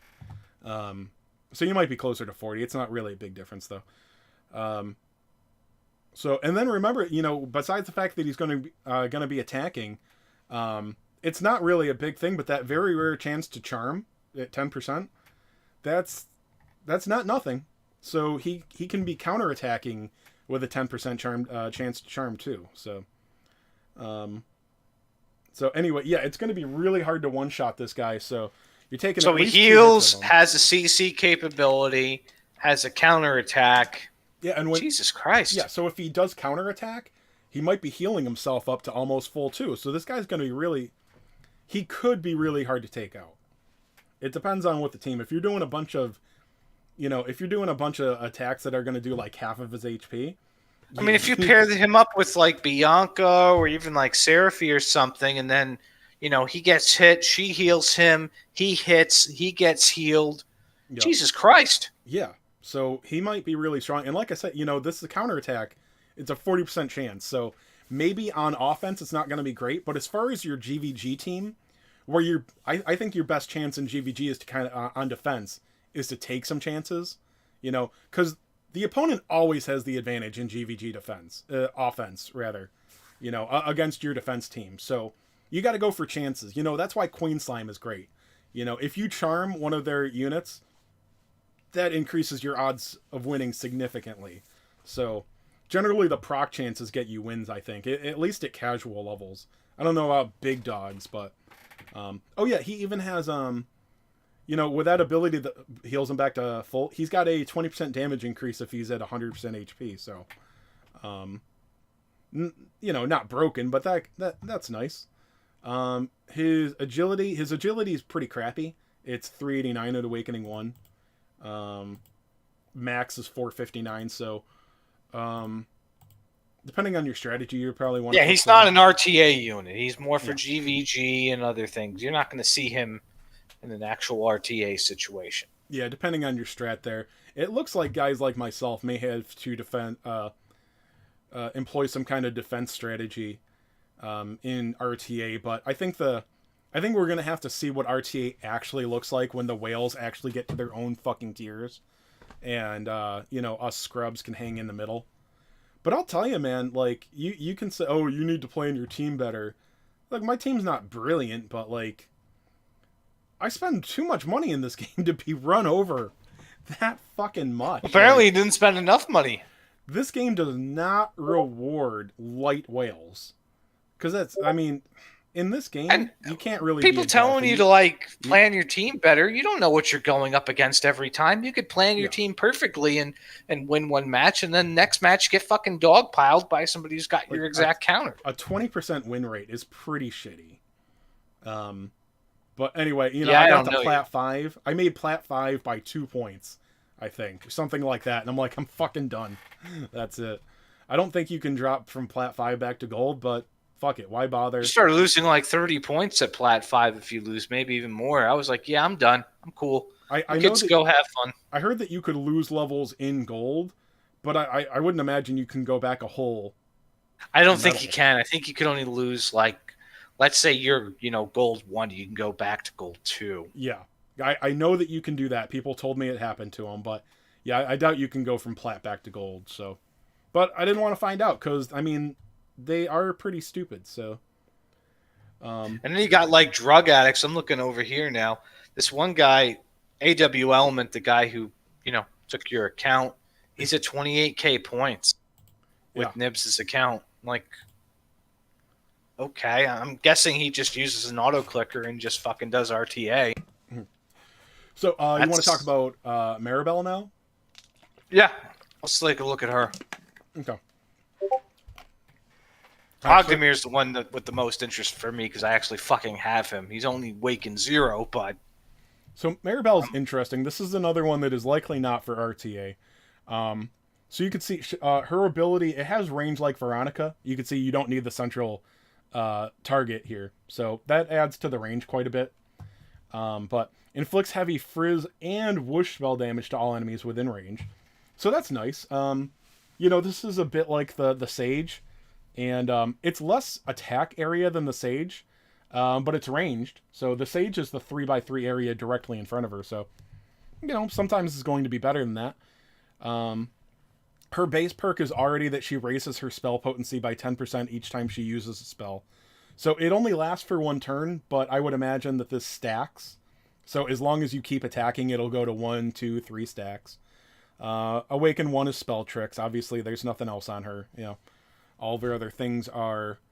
her 3rd and 5th awakening do increase spell potency by 5%. Obviously, she's getting 5% wisdom, and she's getting 5% to her new and old main ability. So she's getting more than most spellcasters from her awakenings, so that's nice. And then once we get down to her Blossom, let me slide this over a little bit. Her new thing increases spell power and recovery power for 1 turn when you attack with a spell. So according to the database, these are the same kind of potency increase. Mm-hmm. They just stack. But while her character potency, her character perk gives 10, this one, Domineering Lady, is actually 15. So they will stack separately. So yeah, she'll be getting 25% additional spell potency each turn, stacking. So the extra agility is good too. 75. So her agility isn't great. She is going to, Emimoto's daughter, at the start of battle, greatly increases defense and defense and agility for 3 turns. I'm pretty sure this is defense. I know I checked the last time. I think it is since it's durability. That makes sense. Yeah. Well, they call it power sometimes too. There's the translation with the stats is always weird. So she gets an extra 50% defense and an extra 40% agility. So let's just look at her here. We'll say 35 for family rank. So at Awakening 1, 367 agility. If you add 40% onto that, that's what is that? That's another 130 on that. So she's a hair under 500. Just at Awakening 1, no equipment. Or no, is it more? No, it's sorry. It's over 500. Yeah, you're looking at almost 520, I think. And then her defense is going to get a 50% buff, so that'll be about 450, which isn't great, but it's good. 450 is good range on defense. You know how little that matters. So, I think this is probably going to be, she's probably going to be a beast more for PvE stuff. But, there's another little thing too, and I don't know if little is the correct thing. She's got something called Abby Promise. The first time she drops below half HP, your entire party gets a one-time 30% damage increase. For her, it lasts for 2 turns, apparently. So, that is quite a damage increase. That's different. Yeah. Oh, wow. That's a fucking huge area effect rhombus there. Yeah. Yeah, so it's a 3x3... a 3-tile rhombus area around her. So, yeah, so pretty neat. And remember, you know what? It might not matter. Remember that she is the original spell that goes through shields ability. So she's got a much shittier version of Sorrow's Crimson Cuts Firebird. But she's got that. Although keep in mind, this is also, this is going to get built up too. So. She's got Frizz and Whoosh spells that if you've got some time to stack them up, they're going to do a lot of damage. Frizz Force and Jamirus would be very, very beneficial for her. I think, there's not much you can do about it, but her Awakenings are going to see a lot of variance too, because, she's double dipping on her stat increases a lot. So, yeah. And then, I'm actually more excited for this guy. We'll talk about Ruff. It's probably one of the less exciting ones, but I think this is a dude you're going to see a lot in RTA, and there's a bit of variance with him because he's going to rely on crits. Maybe not rely is the right word, but there's going to be crits. So his new ability, this is another one. Goddamn Jacob said that this attack was going to be typeless. It turns out it's Whoosh. So obviously that makes it situational in a sense, but I'd rather have it be Whoosh than typeless. So 140% physical damage to all enemies within range twice, and moves up to 4 squares. So this is like Trailblazer. For those of you that don't remember, Trailblazer on Elena is 250% potency, I believe. So this is a bit stronger. And it can occasionally lower defense. You can see here, this is definitely defense. They call it power. So there's all different kinds of terms through the translation for defense. And then his base perk, he's got a 10% physical potency and crit rate plus 5%. So there's 5% extra crit. Let's roll down to his talent blossoms. He gets another physical crit hit rate up 10%. Another one for physical attribute, just 20% physical potency. So he's got a 15% increased crit rate on top of whatever natural is. And that attack is hitting twice. And then, his initial kit, this guy's looking at 465 agility, just at Awaken 1. He already has where he starts with one stack of attack and agility up. So that's another 20% agility at 465. So, you're looking at about another 90 something agility on there. So 550 agility, turn 1, Awakening 1. And a 15% extra on attack. So that's going to be really good. And then that already sounds pretty good, right? Not flashy, but really good. He has an occasional follow-up for all of your allies' attacks, including his own, for a new ability called, I don't know, Wolf something. So there's a 40% chance for him to follow up range 1 or 2 with Wolf attack that is 265% potency hits that have a rarer chance to lower defense, I believe. Yeah. So, yeah, rare chance for defense down. Keep in mind this is This is likely going to follow things that he may have already lowered defense on. So, or is it range So one he to? could literally have like 2 or 3 stacks of defense down on Oh, sorry. somebody when he's Yeah, done. it's range 1 to 3, not 1 to 2. Okay. Yeah, so this is going to in PvP lowering defense isn't that big, but this being a follow up for something that you may have already lowered the defense on, that's a nice thing. So, yeah, 265% potency hits is not big, but that's easily another 100 to 200 damage. And keep in mind, this guy has a 15% increased crit rate. So, yeah, that's pretty damn good. So, yeah, not the flashiest, but with his high agility and high stats, I'm going to be blossoming this guy right away. I wish I had more awakenings on him, to be honest. Well, that's what I was kind of getting at before with the value in saving for celebrations and the fact that there's really not a whole lot of bad things to pull in that pool.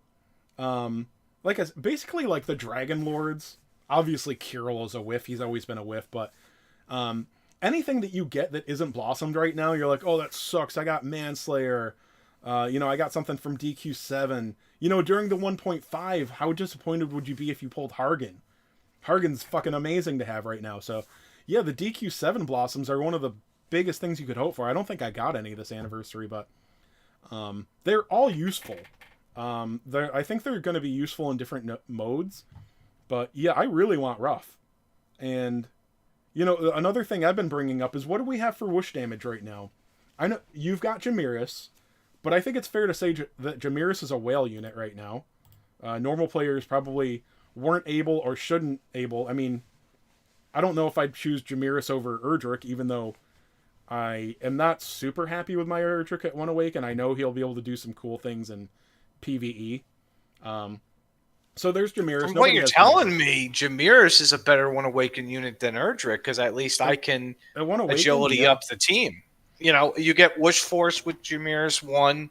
He's got the agility, which a lot of times in Arena, I'll just have my team hang back, let him buff everybody's agility, and then go in turn 2 gangbusters. Pack is saying Forest Dragon in Corvus. I don't know what kind of dragon. Those. Oh, that's true. Those are regular both slow Corvus. As hell, though. Corvus regular Corvus is Whoosh, and so is Slyonheart, but he gets... Slyonheart's out of the game for now. I can't wait for Slyonheart's Blossom. Yeah. I don't know why I think it's because Slyonheart is still actually useful. Not in anything against other player. You pretty much have to have a cover tank to use Lionheart right now. But yeah. I don't know. If you want fast whoosh, there's really nothing. And I was just going to say that like Erdrick has a very strong whoosh attack. But it's range 2 on it, and he's only movement 3. So sometimes if you're bringing him to take out one important thing in Arena that's weak to whoosh, it's not a 100% chance that Erdrick rather is going to be able to hit it. Oh yeah, another thing about Ruff's initial kit that is good not to remember, his coup de grace is usable on turn 1. It's a 360% potency physical hit, whoosh. So that's nothing to forget about. So yeah, he's already got, his Lupine Gust attack it's a small fan, so more often than not you're going to want to use the new attack, but it does have a slightly different range on it, You'll be able to hit things with Lupine Gust that you probably couldn't with Super Combination Attack, depending on the terrain. So yeah, this guy's gonna be awesome. But yeah, if you want fast, if you want high agility, blitz, whoosh, this is gonna be the only option, So. Right, if you don't have Jamiris, he's the only option. Just looking at his agility. Let me look at Jamiris. I'll tell if I get Zenlon early, I'm still gonna chase Jamiris. Yeah. Well, I would. I would if I were you. Yeah, but only with tact points. Can't do it with gems. Literally everything coming out is busted. So. So let me see. What do you think about do you want to do you have any comments on the DQ7 stuff or? I mean, aside from please give me Ogdemir's Blossom now, not really, because I mean Was it the we're counterattack still. that got you? It was the fact that I fucking have him, and he's a Dark Lord, and he gets a Blossom. Yeah. That's what does it for me. Everything else is just extra, because I mean, he never really got too much time in the sun. That guy. Oh, literally, nobody liked him at all right from the No, he start. never got used. I mean, I had a copy of him, and I What did ranked you? him up a bit. What awakening did you say yours was at? 0. It's just I have a copy of him. I got Oh, okay. him off the Tact tickets. So I was like, oh, yay, free. I never pulled on him. My original excitement with him was because, once again, that son of a bitch Jacob said that he had an occasional chance to charm on his attacks. So I don't know if you remember Nadirian Flames. He has a major for his breath type fan attack already. That rarely raises damage taken for 3 turns. That's so insignificant. I mean, I guess it's better than nothing, but yeah, I thought he was going to have a major frizz large fan attack rather that had a 40% chance to confuse on it or charm. You got his hopes up, Jacob. You're a bad man. Yeah. Although, you know what? I mean, this guy is, in a way, it makes him a little better against Diamond Slime. You take 2, 3, 4, 20% chances at charm. Not bad. That'd definitely fuck Diamond Slime over. Yeah. But yeah, I don't remember. I think my Godemir is unawakened too. He's only been in 2 celebration pools so far, and nobody went for him, obviously.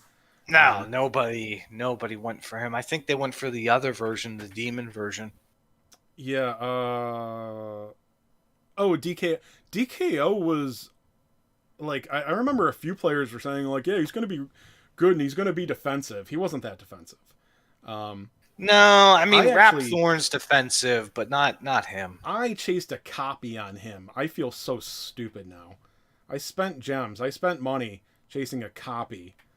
But I was really addicted. That was when I was in the truck making pretty good money. So I was like, yeah, let's just go get a copy of this guy. And then, ugh. So the game appreciates your support, Chase. Yeah. Anyway, all right. What else? So how do you feel about RTA? Right now it's just a fucking bottleneck where everybody and their mom is now at the same pace, assuming you got Plat 5 and you're stuck fighting against people who spend thousands of dollars and can just auto you. Yeah. It sucks. It absolutely sucks right now. Yeah, I wish, like, if it's going to be... There's literally no balance against whales. There's no concession to low to play or free to play or anybody... Really, there's no difference between being free to play and a whale in this, basically. Oh, you spend hundreds of dollars a month to get a copy of everything? Doesn't matter. Fuck you. If you didn't take the chance, if you didn't spend $1,000 on the right meta units, your box doesn't matter. The amount of players that are going to want to have the Awaken +1 on meta units. Oh my god. I mean, it's now that we finally have live PV, like in a sense, real PvP, player against player. If you want to compete against the other whales, you have to have +1 to +5 Awaken Plus on agility. You have to. And this is also assuming, I mean, the amount of gold that they're going to have players spending, which is another valuable resource that players will spend real money on. You're going to have perfect weapon agility rolls now. You have to. Oh, Jesus Christ. Because if the other guy's the other guy's CGM, honestly, CGM is a thing. Anybody that happened to get +1 on their CGM could be king of RTA. Oh my god, dude. I'm happy I got him the 3 Awakening. I'm really happy now because he came in clutch. Is CGM still live? CGM just went away, I think. I think he's gone now. Yeah, I think he left really recently. Maybe at the beginning. It must have been the beginning of the event. If they made a CGM revive banner right now, I bet they would see players summoning him for 1 or 5 more copies. And I think you and I both know that that's no exaggeration. Maybe it wouldn't be a lot of people, but anybody that really cares about RTA that's willing to spend as much money as it takes, they would they would do it. So to get him to be able to go first over everybody else, so you can just walk in there. Yeah. I think if you were to pick a whole team, if you needed one unit to go before your opponent's version, it's definitely CGM. He is the you roll the dice the first time CGM goes. If you confuse 2 units, you just won. CGM is the best unit in RTA. You used one, didn't you? Yeah, I was using him in hybrid. So I had CGM on one end who would just go in and do his breath. I had hybrid who would run in before everybody else and do his breath and block people from coming down with like king slimes or queen slimes and just create havoc where they had to, if they didn't take hybrid out, they were going to get hit again next turn, even with like agility stackings, because my hybrid had like 734 agility.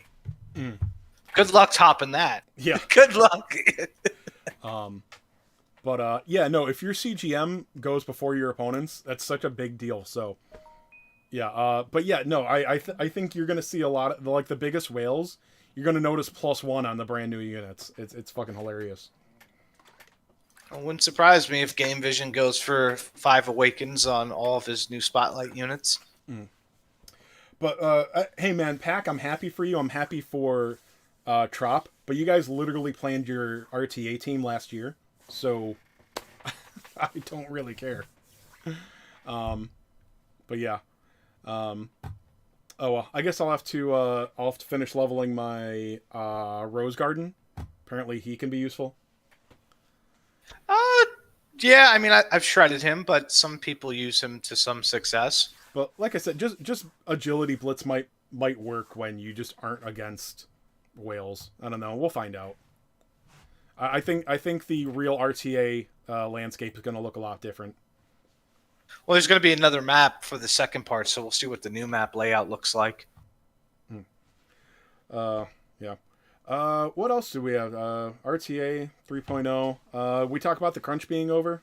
You happy about that? Yeah, crunch is over. No, because I like content. Yeah, I like content. Yeah, it feels slow now. I'm not going to. Well, I mean, it doesn't really matter. I mean, this is what it is now. At most, we could see a little bit more crunch if they want to catch us up closer, but we're 3 months behind now. It's nice that I don't have to worry about the units I want now. I mean, I've got the new S rank Max Awakened, and I'm starting to Awakening plus him to get some extra agility on Hood. So it's like, sure, why not? A new unit every 2 weeks feels a lot better than a new one literally every week. But yeah, so you're still gonna be chasing whatever you want. Like you're not gonna save Pretty for much. celebrations. I mean, you didn't hate missing all the 48-hour banners. I missed them all last time. Didn't bother me. Like you don't feel like you got caught with your pants down? No. No? Because I'll tell, dude. Because what happened to me last time is the same thing that happened this time. I went into the free banners and I got a bunch of stuff that I would have gotten if I chased like the Bride banner, if I chased some of the other banners. Like I got copies of Bianca, Nira, and Deborah from the free shit. So it's just like she's not a demon that turns things to stone with her spit. Don't care. Deborah. Deborah. Yeah, Deborah. Nope. Oh my you already God. know where I'm going. It just sounds like, oh my, that's gonna be like the new white chick thing. Oh, hi Deborah. It's actually Deborah. Yes, Deborah from the Demon Realm. Thank you. I hate when people mess my name up. Anyway, nah, dude, fuck it. I mean, I'm tired of not being able to, like, if you're chasing these single units, you lose so much in the anniversaries, dude. So much. I mean, but a lot of those units don't mean jack shit though for the time being. I mean, the only one that really mattered was CGM and Jamiris. If I had saved for the fucking 48-hour banners, I wouldn't have gotten Platinum 5 in a decent amount of time without those 2 units. The bargain bin units for fucking the 48-hour banner wasn't going to help me get my RTA levels up. Well, here's like, okay, let's talk about something like Fallen Angel Corvus. He was on the 48s. Like, if you had to spend 45 gems or 45,000 gems for him when he came out, I mean, imagine instead You spent 15,000 gems, and you're probably going to get him on his 48, along with a bunch of other crap. Like, But when did he come out again? Like July? yeah, he was our stand-in celebration unit for the 1.5. So I mean, I got to use him for 3 months extra. It's a trade-off. Yeah. It's not a it's the only ones were really good value where I don't mind saving were like when they did the 50 scout. That was a really good deal. I mean, you weren't getting trash. You got to see what you were getting. But And you had still to pull out pay your gems. wallet every once in a while to finish things off if you can't get them. I mean, how much money did you spend on Jamiris? 100. You one extra gem pack? That's it? Yeah, that's all I needed to get it done because I just kept Okay, so doing you the got free gems. well, you got lucky then. How many Yeah. stamps did you do on him?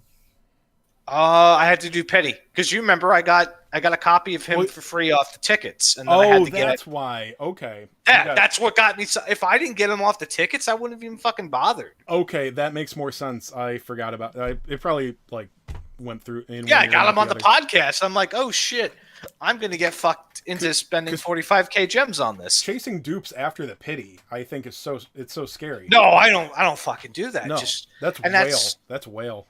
And that's why I got lucky with CGM as well, because I got him off the tickets, and then I got like 2 copies, and then I did the shard, and he ended up being Awakening 3, and he's fucking awesome at Awakening 3. Oh yeah, that's when he gets his dragon Regen. skill, right? Yeah. Yeah, and that's a nice difference in RTA as well. Like, I mean, it doesn't negate his hits or anything, obviously, but like it helps. You know, it can sometimes get him an extra. It saved him. It saved him in a couple of times, and plus some people would auto, and they would just hit him normal, and he would actually heal back damage. Yeah. Well, that's a nice dude. Having Bianca next to Sorrow, there were a couple of times where I get to, you know, if the other team's faster than me but not very smart, if their team's not that great, it's like they keep trying to hit my Sorrow. He gets wartime heal, so on Sorrow, my first turn, Sorrow gets to start with a triple attack buff because of wartime war heal. It's like, all right, fuck your Erdrick, buddy. Ugh. By the way, Erdrick at 3 hearts. You're going to see a lot more 3-heart Erdricks now. So this has always been Sorrow. 3-heart Sorrows. You definitely have to keep his third perk in mind a lot more, where he gets what is it, 1.5 when he's below 3% HP or something? Yeah, he gets like Wrath. Do you remember if it's one time only or if it's just a? I don't recall. I think it was one time only. I know I got punished by that really hard. And it's also going to make it a lot easier for him to Yeah, take because out then Discontinuum does stupid damage. You get hit for like over 2K on a fucking Discontinuum when he's down that far. Yeah, and he sure as fuck gonna he's gonna fuck up Erdrix too. If he's below that threshold, he's gonna one shot Erdrick. So, I don't know about a max awaken Erdrick, but it'll be a lot. Let me see. I'm pulling it up now. I'm curious. I'm actually hoping to get a copy of him. We have JM in here. JM did fucking amazing in RTA too, didn't he? He was like, well, yeah, because he's from Starfall. He knows how to play the game. Yeah, but I mean, like among the whales, he was like, well, I think the leaderboard was more about dedication than anything else. But I saw that he was top 1 or 2. I know Element was number 1 the last time I looked, but so Sorrow, it just says grants the user 1.5 time physical and spell potency if user's HP is under 20% or less on action start. Oh, so it's permanent. It's not just a one hit. It's permanent. Okay. Yeah. 20%. Mm-hmm. Okay. Yeah. So yeah, be careful if you don't knock out that Sorrow. Or if he ends up going indomitable and you just comes around next turn and pops you. Yeah, exactly. So, but yeah, I was happy I got that finally. Oh well. Yeah. So RTA. I don't know. What else is going on? What's your you give us a topic. What do you have to talk about? I mean, realistically, I like how they haven't changed GVG at all. I mean, it's still the same shit. We're literally bullying another guild this week, and they lost within an hour. Chaser's got that as well today. I forgot that GVG just started. I've had so many other things on my mind that I'm not interested in GVG, but I'm not like hyped for it because there's so much other stuff going on. Oh no, my exploits with real-time matches aren't going to work because there's just too much. It'll work for lower tiers, but when trading, you're going to lose points later on. So I don't see it as being a viable option. I got to tell you, you could Kage, trade wins. I think you got lucky. I think a 50% win rate for most players would be amazing. Well, I backed the fuck out after I got Plat 5. Yeah. I stopped playing. Yeah. I was like, no more. I took one loss, so I lost 30 points, and I was like, okay, I'm done. Yeah. So thank you. Thank you. But yeah, the way it actually works is gonna change when all the ranks are actually added in. You know, there's ranks that they kept out, right? Obviously. Yeah, it's just like a stopgap. Yeah. I wonder if they're gonna add more for part 2. What is there I think there's like one more day left of this first one. There's another practice session too. There's another one. It's going to be a different arena. I'm not sure if it's going to be more close quartersy or if it's going to be a lot. Couldn't be any closer. A lot more spread out. Yeah, I mean, at this point, might as well fucking hug the units. Yeah, because I thought about using Diamond Slime, but when your entire enemy team can hit your entire team before Diamond Slime's turn, Diamond Slime doesn't do shit.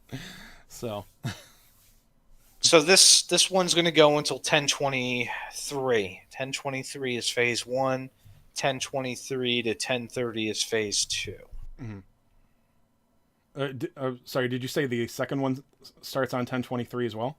Yeah, it starts on 1023. Right, so there's no time off. All right. No, it just keeps going, and I think the weight limit is going to get reduced as well. So if people were trying to stack certain units, they're going to have to sacrifice something. I'll end up sacrificing. I think I had Heal Slime in there. I'll have to remove him. It's going to be a detriment to defense teams because, I mean, it takes a good portion of your parts to set up defense, so points rather. Yeah. Yeah. Good. I'll just be able to keep being brain dead and going in with my blitz team, and I will either get rolled by the guy that spent more money than me, or I will eventually get lucky and blitz somebody else, and it won't be fun for them. So there you go. Now you're learning. Yeah. Get to be just middle fish in a big pond. Anyway. Sweet. Yeah. And then one day you'll be able to do really well if you spend enough money. Yeah. What I'm hoping for, I was going to get to this, I'm talking about saving for celebration units. Like, look, man, I with a little bit, it's definitely relying on luck, but, right now, if you had saved all your gems for the last 6 months, you went big on all the 48s and the 3.0 banner and whatnot, you could be a player that, ends up getting a lot of 2-3 heart units that, DQ6, DQ7 units, things like that, which might not help you this minute, but when they blossom, you're going to be a big dog. This is me we're talking about here. I don't save for anything, and I just hope everything works out. Yeah. I think they're really punishing that, dude. I'll be fine. But I've got Hybrid. Yeah. Nobody thought that was going to be useful. Joke's on all you fuckers. And, it's already been useful, but if you're doing a Blitz, Queen Slime Blossom is terrific. She's really fast. She's got a lot of HP. I hate seeing Queen Slime in RTA. Gem Slime apparently really has a spot. Somebody told me that Gem Slime would have a spot. And he can heal. He can do some. Well, this is the first content where Golden Multi-Heal is actually useful because of all the CGMs. So, yeah, you could actually get some health back and recoup and counter. Yeah. Zoma's Blossom comes in 4 days now on Wednesday. You excited? That's what I'm waiting for. Well, I've got a Max Awaken Zoma, so yeah, I'm waiting. Oh, that's right. That was during your prime. Yeah, you got him.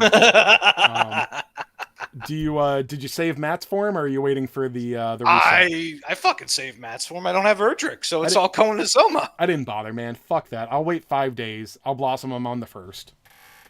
No, he's going to get blossomed right away, and then I'm going to take him into real-time arena and just fuck people up and take off all their buffs and everything. But anyway, like I said, so there's a handful of units that have been kind of meh so far that you're getting rewarded for. Golden Slime is kind of one, or Gem Slime rather is kind of one of them. Queen Slime was already useful, but I don't know. RTA, she seemed really scary, more so than she was in like RTA and stuff. or GVG rather. Wait, especially with this map, because of how close it is, you could just, as long as nothing gets in her way, she could just go down and randomly charm. And if it's an enemy's blitz team, yeah, not only is she getting up there and hitting a lot of stuff, now she's in your fucking way. You know? Yeah. That was the thing. There's if something comes up and sits right in front of your team, yeah, I was like, great, now I have to take down this HP sponge first. So, or at least it's going to, you might be able to you can get around her, but it's going to cost you movement now. So, yeah, it's a blocker that you want to kill. So anyway, I don't know. It's a little early to pass judgment, but I don't know. Like I said, I was just surprised that there's they're not even pretending not to favor whales heavily in it. Yeah. Well, why wouldn't they? They're the people who make them the most money. Yeah. You think there should be match limits of some sort, a win limit or something? I mean, it's literally the biggest loser wins.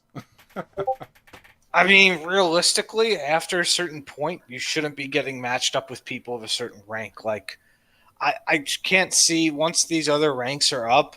I mean, I would hope that people who get to master rank or whatever would be able to fight platinum people. That'd be kind of fucked. From what I remember reading, so it's still going to be possible, but you lose a lot less points if you lose to somebody lower rank. So the reason that you lost like 30 points when you lost was probably because you lost to somebody that was still like silver or something like that. Somebody that was still working their way up. Oh, no, I lost a Platinum 5 guy. And I lost 30 points. I lost to fucking Zenith Pup.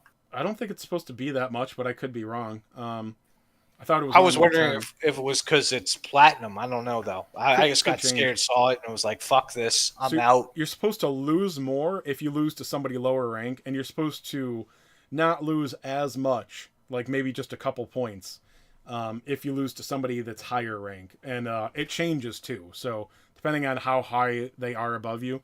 So if you're still in gold and some Diamond League badass whoops your ass, you're going to lose like 2 points.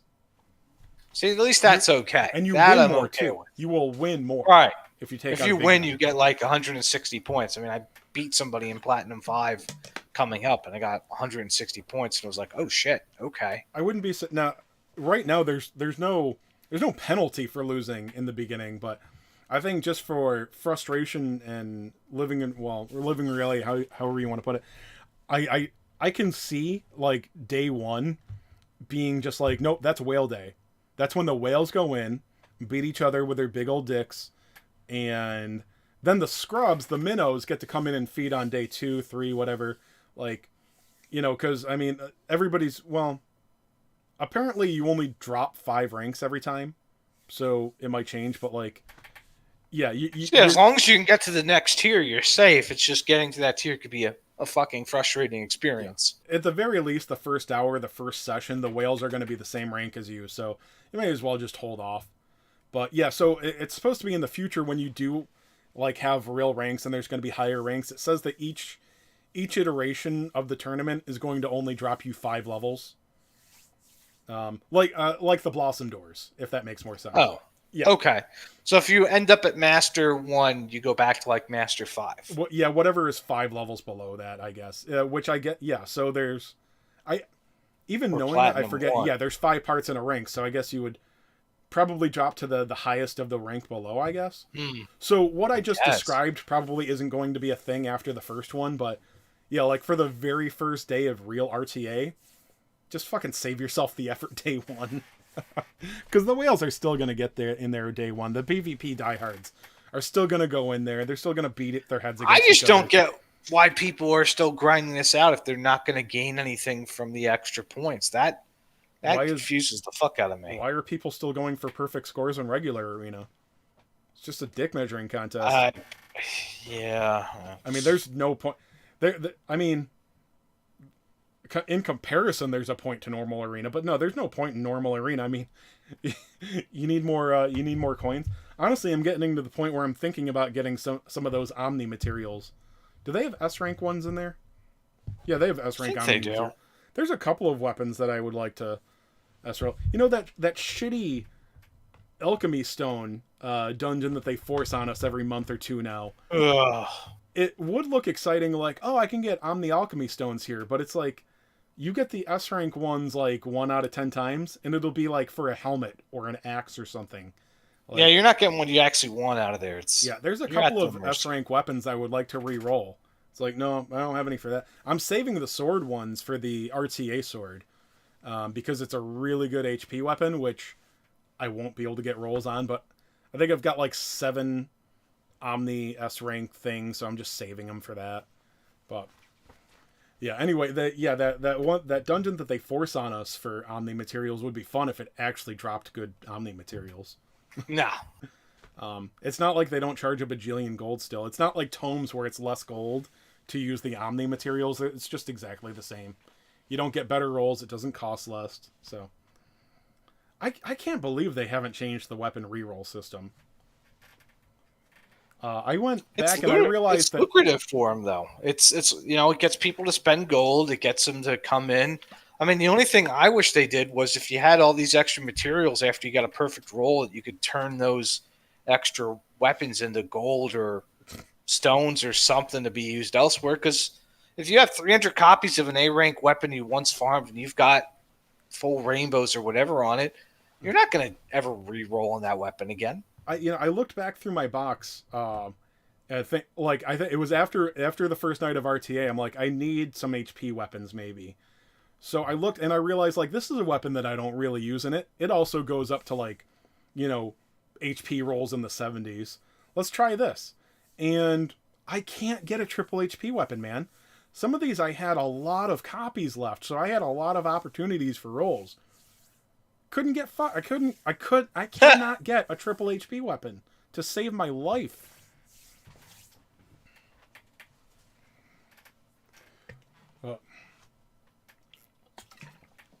Oh. We got 20 people in here tonight. You and I are big shit.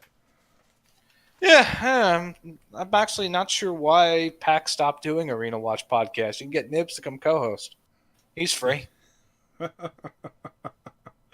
Has Nips popped his head back up anywhere? I don't think so. I think he's smart and he's done. There's been 1 or 2 people that come in to my Discord and people are like, this guy's weird. Do you think he's Nibs? I'm like, no, it's not Nibs. Nibs doesn't ask questions. No, he knows better than to ask questions. Yeah, well, he doesn't need to ask questions. Nibs already knows. And fuck you if you try to tell him. Hey, that button is actually over there on the left. You think I don't fucking know where that fucking button is? I'm so much smarter than you. How dare you? Oh, Jesus Christ. Oh. Good times. Let's see. Fuck. What else is going on? If I'm the brain power here, we're fucked. Yeah, because there's not much else. I mean, it feels like a lot. They addressed the cheaters. They took care of that. They extended the event. They've given us a lot of content, and not a lot of content. I mean, there's stuff here. GVG has made me think. Has anybody been tracking how many gems we get a month? Are we actually getting a decent chunk more in gems for free every month? Or do you think they've taken it out from somewhere else? Because now we have guild CP whatever you call the gems we get from guild CP. We get arena, GVG rather, gems. Well, look at it this way: if you have like a stam cap every month, if you have a requirement that they need to get, you're not really getting more. And most of these guilds are like, you've got to contribute X, Y, and Z every month. So when you do get the gems back, and it's get it's not even close to worth it. No, it's not, because even if you get top 30 or top 10, if you had to spend 2,000 gems and refreshes to get it, you've lost. Yeah, no, it's crazy because just having everybody do a couple of gem refreshes isn't going to change your thing. So, because I mean, I think Chasers is in the 60s right now on CP or CP contributions, and we're not even close to top 30. I think we're 19. Mm-hmm. Yeah, I saw you guys were higher than usual this month, I think. Yeah, because we went hard on that event when we thought, we only had a week to fucking do it. Oh yeah. Jackasses. Um, oh, so yeah, like I said, we get a good amount of gems on the first, especially if you it's not always it's not the first, but around near the end of the month is when you get your Right, GVG which is what I'm vouchers. waiting for, because then I'll just use those free gems and do my last pull Doing the and get same my thing. I mean, best we're ranks. gonna get another 1,500 to 2,500 gems for GVG probably, and then 2,000 for the Blossom Doors, and my guild gets Chasers. We're gonna get 1,250. That's just a guarantee right now on CP contribution. So I don't It's know better if off that way, because you could go crazy, try and work your way up, but then there's no guarantee you'll get the next bracket, and people spend a lot more gems than yeah, if you got 20 members that are moderately active, you're gonna make top 100. Oh, And easily. Dude, even CG13 isn't even full, and we're well within the top 500, which is the next break off. So 101 to 500 is 1,000, and then 30 to 100 is 1,250. So it just doesn't even 250 doesn't even get you a fucking single. So who cares? But Nah, it doesn't get you shit. but yeah, most people are gonna get probably 1,000 for their GVG fights. Anybody in a halfway decent guild, it's pretty easy because Platinum 1 is 1,600, I think, right? Or 1,500 maybe. I think it's 1,500 for Plat 1, and Masters 2 is 16. Masters 3 is 9, I think. Plat 1's 1,400, Master 1's 2,500, and then Master 2 is 16. Okay. And Master 3 isn't that much lower, I don't think, right? 1,250. Okay, yeah. So, I mean, they're not... Look, it's a nice amount of gems. It's enough to strive for. But, like I said, even average players, as long as you're not in a completely shit guild and or you got really unlucky, you can get like 1,000 gems a month there. So, a lot more people are beating the Blossom Doors now too. That's a nice chunk of gems every month. So,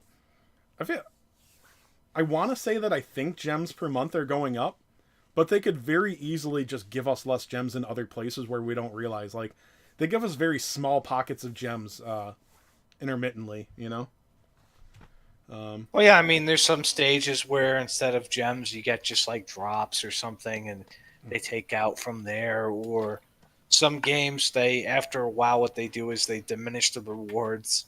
I've noticed that in Octa, like some of the rewards they have for in-game activities as the game goes on, it seems like they're starting to give less now. Well, I like to remind people, like, when a new section of the event comes out, like, yeah, we're going to get all the gems from the stages. And I'm like, of course I have to dash, everyone's good time. I'm like, you really don't get that many gems from new stages, right? It's 50 to 80 per stage, and there's not always that many of them, because they don't give us easy, normal, and hard anymore. Sometimes we get and they split it up in between part 1, 2, and 3 now. They didn't do that for the first year for the most part, but yeah, if you get 2 stages of story, 5 stages each, we'll say none of them are read only, which usually one is. You've got 10 more stages, that's 800 gems, and then maybe there will be a farm zone that has another like 400 gems in there. Or it would take you 38 stages to get enough gems to do a 10 pull. Mm-hmm. Yeah. It's just, they don't even give us that many. So yeah, you go through basically all the content in a night, you open your present box, you got like 2,000 gems. That's most of the gems from the entire event there. So yeah, the gems add up very slowly, so it's hard to track where you're really getting them. 1,000 gems is a lot in this game when they give that out, and it doesn't get you anything. You just have to keep saving and saving and saving. So they add up eventually, but it's so slow. I'm surprised when they gave us that 500 gems for the maintenance bullshit or whatever, the compensation. Yeah, I mean, it's a pretty shit compensation, but in this game, that's amazing. Right, because normally we wouldn't even get 500. We just thought we were getting the 2 herbs and that was it. I just want to punch people, and they're like, "We got 60 gems." I'm like, "Are you a fucking idiot? Like that's literally nothing. That's a refresh." Ugh.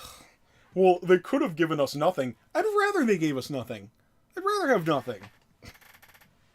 I'd rather have nothing than something minuscule. Mm.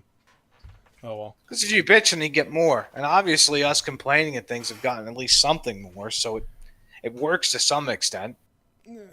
It's so hard to say. We'll never know. No, we'll never know if there's a real impact or not. But Yeah. But like I said, man, I just hope that we're 1-1 after this. Like I was talking about like an hour ago now.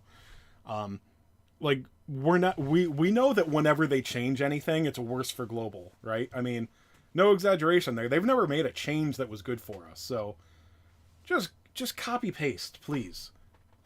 Just direct copy. Oh, what about Christmas units? Give them to me in March. I don't want them. I don't want them in Christmas. Well, wouldn't it be kind of silly? We already know, man. Although I'm surprised half these games don't stick with seasonal anyway. Back when I was playing, what was it? The other Square game, Romancing Saga. Like Christmas was one of the first events they did, and that was in the middle of summer. So it was just like it was when the Disgaea game came out, and like they started with Christmas, and I'm like, lucky them. At least they're not gonna get fucked. Well, I think Disgaea ended up being pretty bad, but oh yeah, because it's not a real. It wasn't even a real Disgaea game. Actually, Dragon Quest Tact was more Disgaea than Disgaea was. Whatever that means. From how the gameplay is. Basically, the gameplay in Tact actually reflects the Disgaea was series. Disgaea like turn-based or something like that? It was tile-based movement, attacking with units, kind of like how we have it in Tact, and the Disgaea mobile game was just like an auto-battler. Yeah, that's what yeah, okay.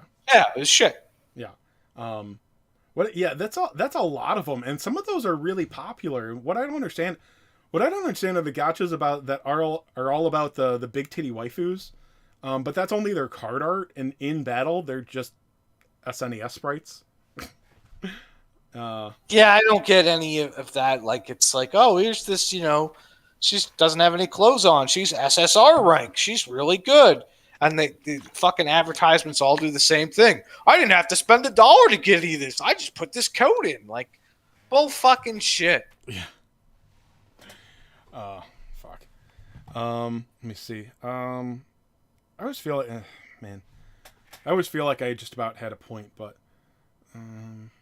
Well, apparently Pax says you almost had a penis too. It's in there somewhere. I've been told it's there. Well, there you go, Pac. Yeah. Oh yeah, so our GVG matchup today, I feel it's amazing how many good players are in just random shit guilds. Cause the guild we're going against, there's some real solid teams on there, at least like 5 or 6 of them, and then there's teams that aren't even leveled. They're like noobs that started like this month or something like that. Oh, I love that. Those are free kills. Yeah.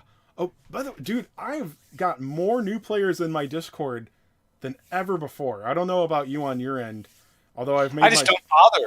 I don't bother with new players. Mm-hmm. Well, somebody's that's got all to try you to help them out. Yeah, that's what I make. Nobody cares about my videos anymore, so I just try to make new player guides to help people out. But I've never. I mean, I am focusing on new players more than ever, but I've never had this many noobs in my Discord before. It's because of all the stuff going on with Urge Rick and these extra banners. They haven't announced it anywhere. How would anybody even know?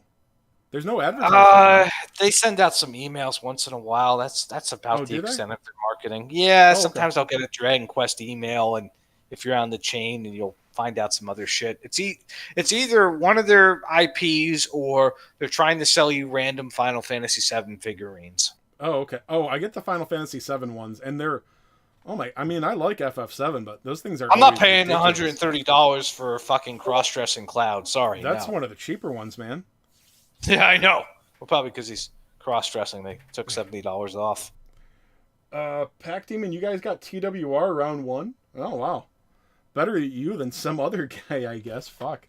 Although I guess TWR's fucked. They're not going to win against them. Yeah, that sucks. I didn't realize how many big whales were in TWR because I think I saw a lot of those guys dominating RTA. I hope they're not going to be dominating GVG now that they're getting pushed to platinum. Yeah. So, anyway, we're right at an hour and a half. I think we're out. Do you want to ramble or? No, I'm good. I'm probably going to go play some PS5 downstairs. All those new Dragon Quest games on premium. Yeah, is that What are you doing? Heroes, or you're not playing 11? Builders. Builders. I'm playing build. Well, Okay. well, actually, I'm gonna probably play 11 as well because I was reading up what the definitive edition has, and it has like a 2D mode. I'm like, Oh, it sucks, dude. It's not. Oh, god damn it! It's Really? look up like a screenshot of it, or a gameplay video. The text box is unreadable. I fucking hate, because there's a section at the end. I can't remember if it was in the normal one. No, I think they added it. I can't recall, where you have to go to Tickington. I don't remember if that was in the base game or not. And you play through the old sections in 2D, and I hate it. I hate the 2D in DQ11, and I was very excited for it because I thought it would be normal. It's terrible. And it's also not grid-based either, so like you just move around oddly. No, dude, it's really, really, really bad, and it's not that easy to switch back and forth. It's looking at the text boxes now. It's just really badly done. Also, you know, this is another thing that you're spoiled with modern Dragon Quest. No HP bar. Yeah, so you better remember what your unit's max HP is. So wait, there's not even like DQ1 where you could see their HP? You can see their HP, but there's no bar. I know this sounds like a minor thing, but it's annoying. It's like, wait a minute, is Veronica like at 30% HP, or does she just have really shitty HP? Well, so you have to remember the number at the end of the battle. Yeah, I mean, it's just annoying that you can't tell if they're weak or if they could use a heal. It's a small thing, but I don't know. Just I believe me, man. Combat in 2D mode feels awful. I hate it, and they also changed it up so that it's more like the old type. Everybody attacks at the same time, I think. Well, not at the same time, but you know, you choose. It's round based instead of individual action. It's a step back, and it's a bad step back. While you've already been playing a game that gave you modern conveniences too. But yeah, no, it just looks terrible. It looks awful. Okay, let's see. I'm watching somebody play this now. Yeah, Hutch says it's bad. Did somebody else do? I can't believe anything Hutch says, though. He's compulsively lying. I don't think I've talked with Hutch much. Did you catch my interview with your ex-boyfriend? Nah, I don't bother watching anything he has to say. He's a cool guy. And I teased him when he jumped on Discord with me. I'm like, wait, you're not like 400 pounds or something. You look like a normal guy. What are you playing DQT for? Yeah, he makes money. Yeah. Not sure doing what. Probably drugs. I would. Well, I mean, the amount he spends, I imagine that drugs were involved. So, sorry, Game Vision. All right, so random encounters. I'm looking at it now. Okay, no HP bar. I see that because it's just based off of what you have. So you have to actually remember the HP of the units, and that's what I'm saying. It sounds like a minor thing, but it's really annoying when you're doing it. Oh, I mean, I played lots of old games where there's shit like this. It doesn't seem that bad, although it's kind of. It actually reminds me of Phantasy Star. Looking at this right now, watching this 2D, it reminds me of the old Phantasy Star games on Sega Genesis. I don't know. All I know is I was excited for it, and it's shitty. Like, well, the thing is, you would be excited for this if you were still like a 6-year-old kid playing this, because this is something tailored towards when, you know, we were like kids, and now trying to go back and play the style of game, it's just... No, I still enjoy playing older style Dragon Quest games. I fucking love them, dude. I play Dragon Warrior 1 all the time. It doesn't have the right feel, and I don't know, that's obviously not a very good description. It doesn't right, because what is it lacking for you to... It doesn't play as well as one of the old Dragon Quest games. It's not right. It's just not right. I don't know how else to put it. Well, what's not right? Because, I mean, original Dragon Quest didn't have the HP bar thing either. No, but I mean, yeah, they changed that after a while, but like, I can't put my finger on it. It's not right, dude. It doesn't feel good. It doesn't feel good. Maybe it's just because you're going from because they have a thing called Tickington where you go back and you do scenarios in the old games. Although they're all 16 bits, so It's like, man, I'm back in, I'm back in Tantagel. Why is this 16-bit? Anyway, and they do that. Obviously 8 and 9 are still 8, 9, 10 are still 16-bit. But no, it just feels terrible. Maybe it's because you're being taken out of 3D gameplay, and you're just playing for a little bit in the 2D. But it's really bad, man. You'll find out, man. Give it a shot. But I might. It also restarts whatever like chapter they consider you on. So it's going Well, to see, I went and saw to see if, what was it? Because I had Dragon Quest 11, and I was like, oh, let me just grab my save file. And it's like, oh, I can't bring my save file over to this edition. Oh, yeah. Yeah, they didn't try too hard with the different ports and whatnot. No, they didn't. I'm like, okay. I guess I can't continue. I heard that, like, the PS4 version, the non-11S I heard that when they ported 11S to the PlayStation, it's with the Switch settings. So the original version actually looked better. It's probably pretty small details. And maybe I was wrong and maybe they fixed it, but... so I basically had the superior version of the game back when I bought it in like 2017 or whatever. Graphically, yeah, I believe that is the case. God, that's like Grand Theft Auto Definitive Edition all over again. I don't remember what they added in 11. It wasn't necessarily worth a new playthrough. But, like, I mean, if you played 11 like a year ago or something and you can get 11S cheap, sure, get it. But, I mean, I played it and beat it back when it first came out. And, we have it on the premium. It's there. It's extra. I have it with the service. I was just, like, looking at it, like, is there any reason to go back and play this? And I'm just, like, tilting my head looking at it, like, I think I have it.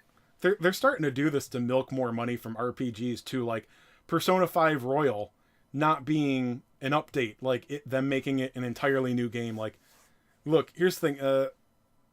Atlas doesn't have a big budget. I think maybe they're getting more popular now, but like, whatever. I'll throw Atlas some extra money, and also you could always just fucking wait. You could just not play it. But Persona 5 not being Royal, not being DLC was kind of shitty. But Dragon Quest 11S is definitely a very minor upgrade. And wasn't Royal just an extra chapter? Essentially, it's like if you there's no chapter in it. I don't think. I don't remember what they added. I thought they added an extra chapter. I still never went back to play it because I beat the original. I got the extra ending in Persona 5, which that in itself was like 100 hours. That took fucking forever. It added a good amount of content. It didn't add an extra 60 hours of content. But you know what? If you want to compare Persona 5, just regular edition, to other games, how dare you complain about the price? You easily get 100 hours plus on your first playthrough. Like I said, if you don't pay $60 for R, that's your choice. But I'll wait. They'll probably throw it on premium at some point, and then I'll go back and play it. I know that you can get R for $20 if you're waiting for a sale now. 30 tops, yeah. And that's the thing. But I don't even have to anymore. That's the nice thing about PlayStation, though. Yeah. Well, when people complain about prices on PlayStation and Xbox games, I'm like, dude, wait 6 months. It'll be half the price, Yeah, or now just wait and see if it'll actually show up on the service that you're paying monthly for. Because, I mean, I wasn't going to buy Dragon Quest Builders 2 or 1, but it's there. I'll fucking play it. I'm like, sure, it's part of the service. I'll give it a go. I wish I liked sandbox games like that more. Like, I don't like Minecraft, dude. So there's no appeal. I've never played Minecraft before, but it's cute. It looks like an interesting game, but yeah, not my. So far, it's fun. It's a little tedious with some of the building and things. I got to chapter 2 or something. Yeah, I'm on like the farm, and I'm just waiting to when I could actually break bigger blocks so I could try and like dig down as far as fucking possible into the world and get into some shenanigans. Yeah, I wish I could get to the part where I don't know if you're aware of this. It's supposed to be an alternate. It goes off the alternate ending to Dragon Warrior 1. So it's gonna have like the Dragon Lord stuff in there. I think anything with the Dragon Lord is cool, but I'm not going to say it's a bad game. It's just not a game for me. So. Yeah. Well, yeah, no, it's definitely interesting because it's like your companion is named Malroth, and Malroth is that's Builders 2, yeah. That's that's the one I'm playing. I was like, if I'm going to play one, I might as well play the most recent one. So I'll just go for playing Builders 2, And if I like it, I'll go back and play the first one after. I was like, oh, cool. The guy's name is Malroth. It's based off of, Hargun's cult and all this other shit. And I'm like, oh, okay. Mhm. Sure, let's see where this goes. But it's just like there's a part of it where I don't know, the combat isn't too bad. I thought the combat would be worse in this game, but if you've played Heroes, the combat isn't that awful for this little Builders game. Now, I only played Builders 1. Builders 2 might be better. So Jen's saying better. She liked 1 better, which maybe I like 1 when I go and play it later. Mm. But yeah, I mean, there is some, I don't know if I'd call it story in there, but yeah, there's obviously a background at least, so I don't know how valuable it is to play 1 before 2.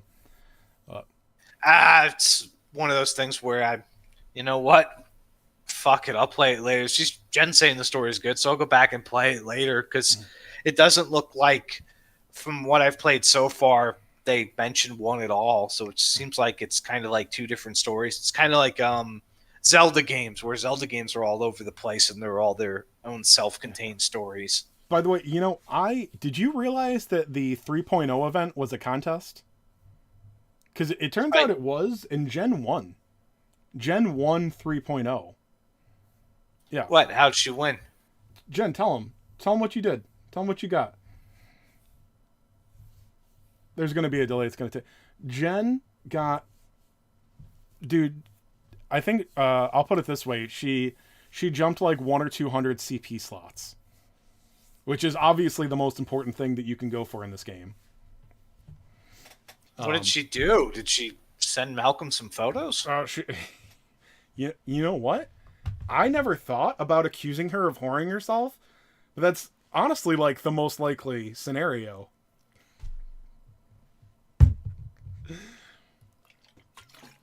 Oh, God, I hope her husband doesn't feel like driving to New York, because I've been getting more risque with the insults towards Jen.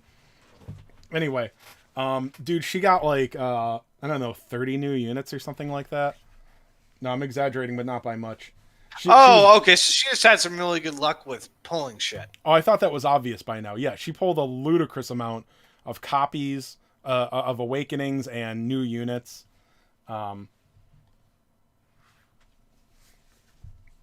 Tickets till the end? No, dude, she pulled her ticket every day like I do.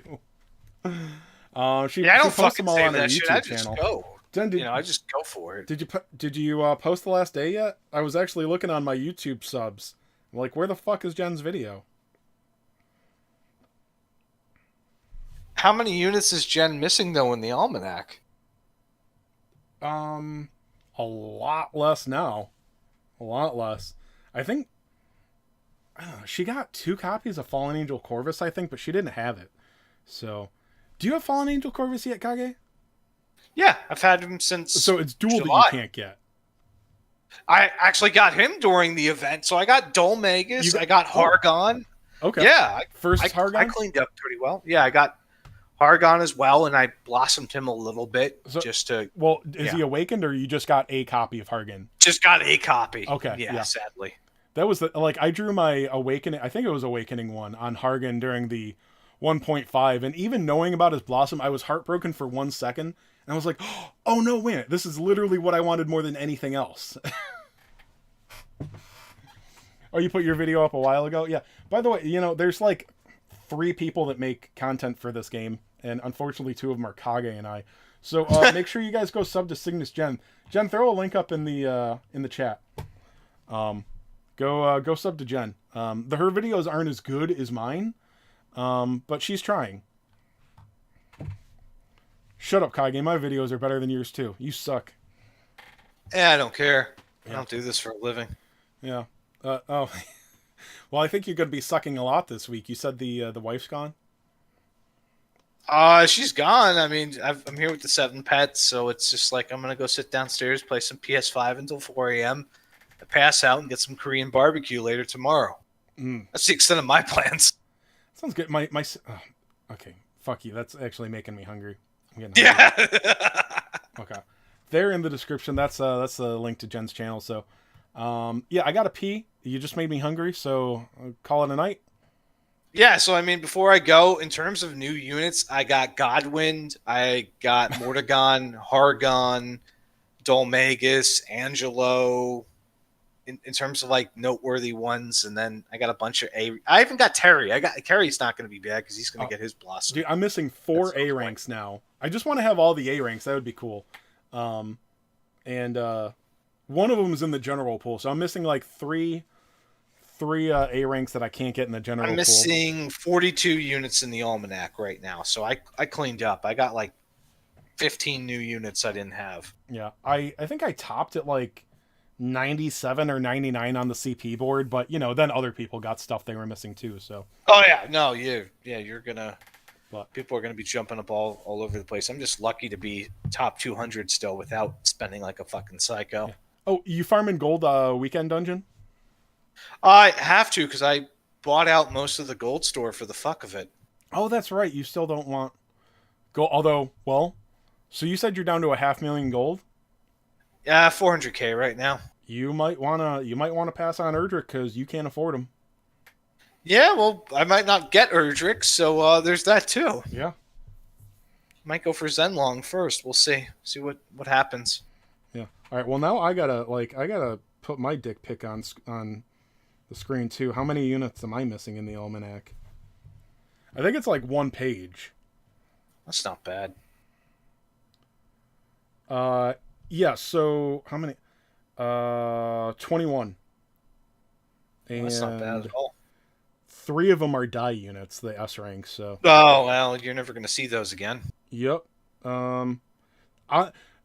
So 4 of them are general pool S units now. And 1, yeah. So 5 of them are actually in the general pool. Forest Dragon and Dimension Dragon, and Marquis, and Crystalinda. Oh man, I'm upset that I don't have Santa Crystalinda.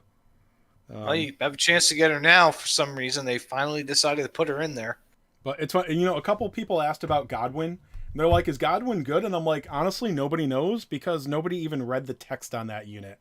They're like, okay, he does something when he dies, so if that's a major part of his kit, we don't give a shit because you're not allowed to die in anything. Also, it came out between Greynarl Corvus and Fallen Angel Corvus, so absolutely nobody had any fucks to give about Godwin. Yeah, no, I mean, I'm looking over his stuff. It doesn't seem, you had to be either fully retarded to max this guy out or just looking to, you're a whale because he gets a reflective barrier. Oh, a barrier that reflects spells for 2 turns. That's not bad, but that's what? Weaken 3? Yeah, this is more of a guy for like, I don't know, mastery. This is a mastery unit. That's all he is to me. Yeah. But I would not orb that guy. No. So I mean, next year he'll get a strong blossom. Well, yeah, next year. I don't know. I wonder if maybe. Well, JP's next anniversary celebration is only their 2.5. I'm wondering if maybe they're gonna combine, not necessarily combine, but like at the same time, do some of these first year boss blossoms that we were talking about because. Like Estark would really like a fucking Estark blossom Estark, right about Manslayer, and Yeah. Grandmaster Nimzo is the oldest of those, but he sorely needs a blossom. His lowering stats is not irrelevant, but it's not what it was, and it was still pretty rare. He can definitely do more. Yeah. So yeah, though I mean those units are all worthless now. And I mean, I've got both of them. I've got Estark and Manslayer Sorrow at 3 stars. They're just gonna sit there. Maybe I'll get another unit. I was thinking, what is it?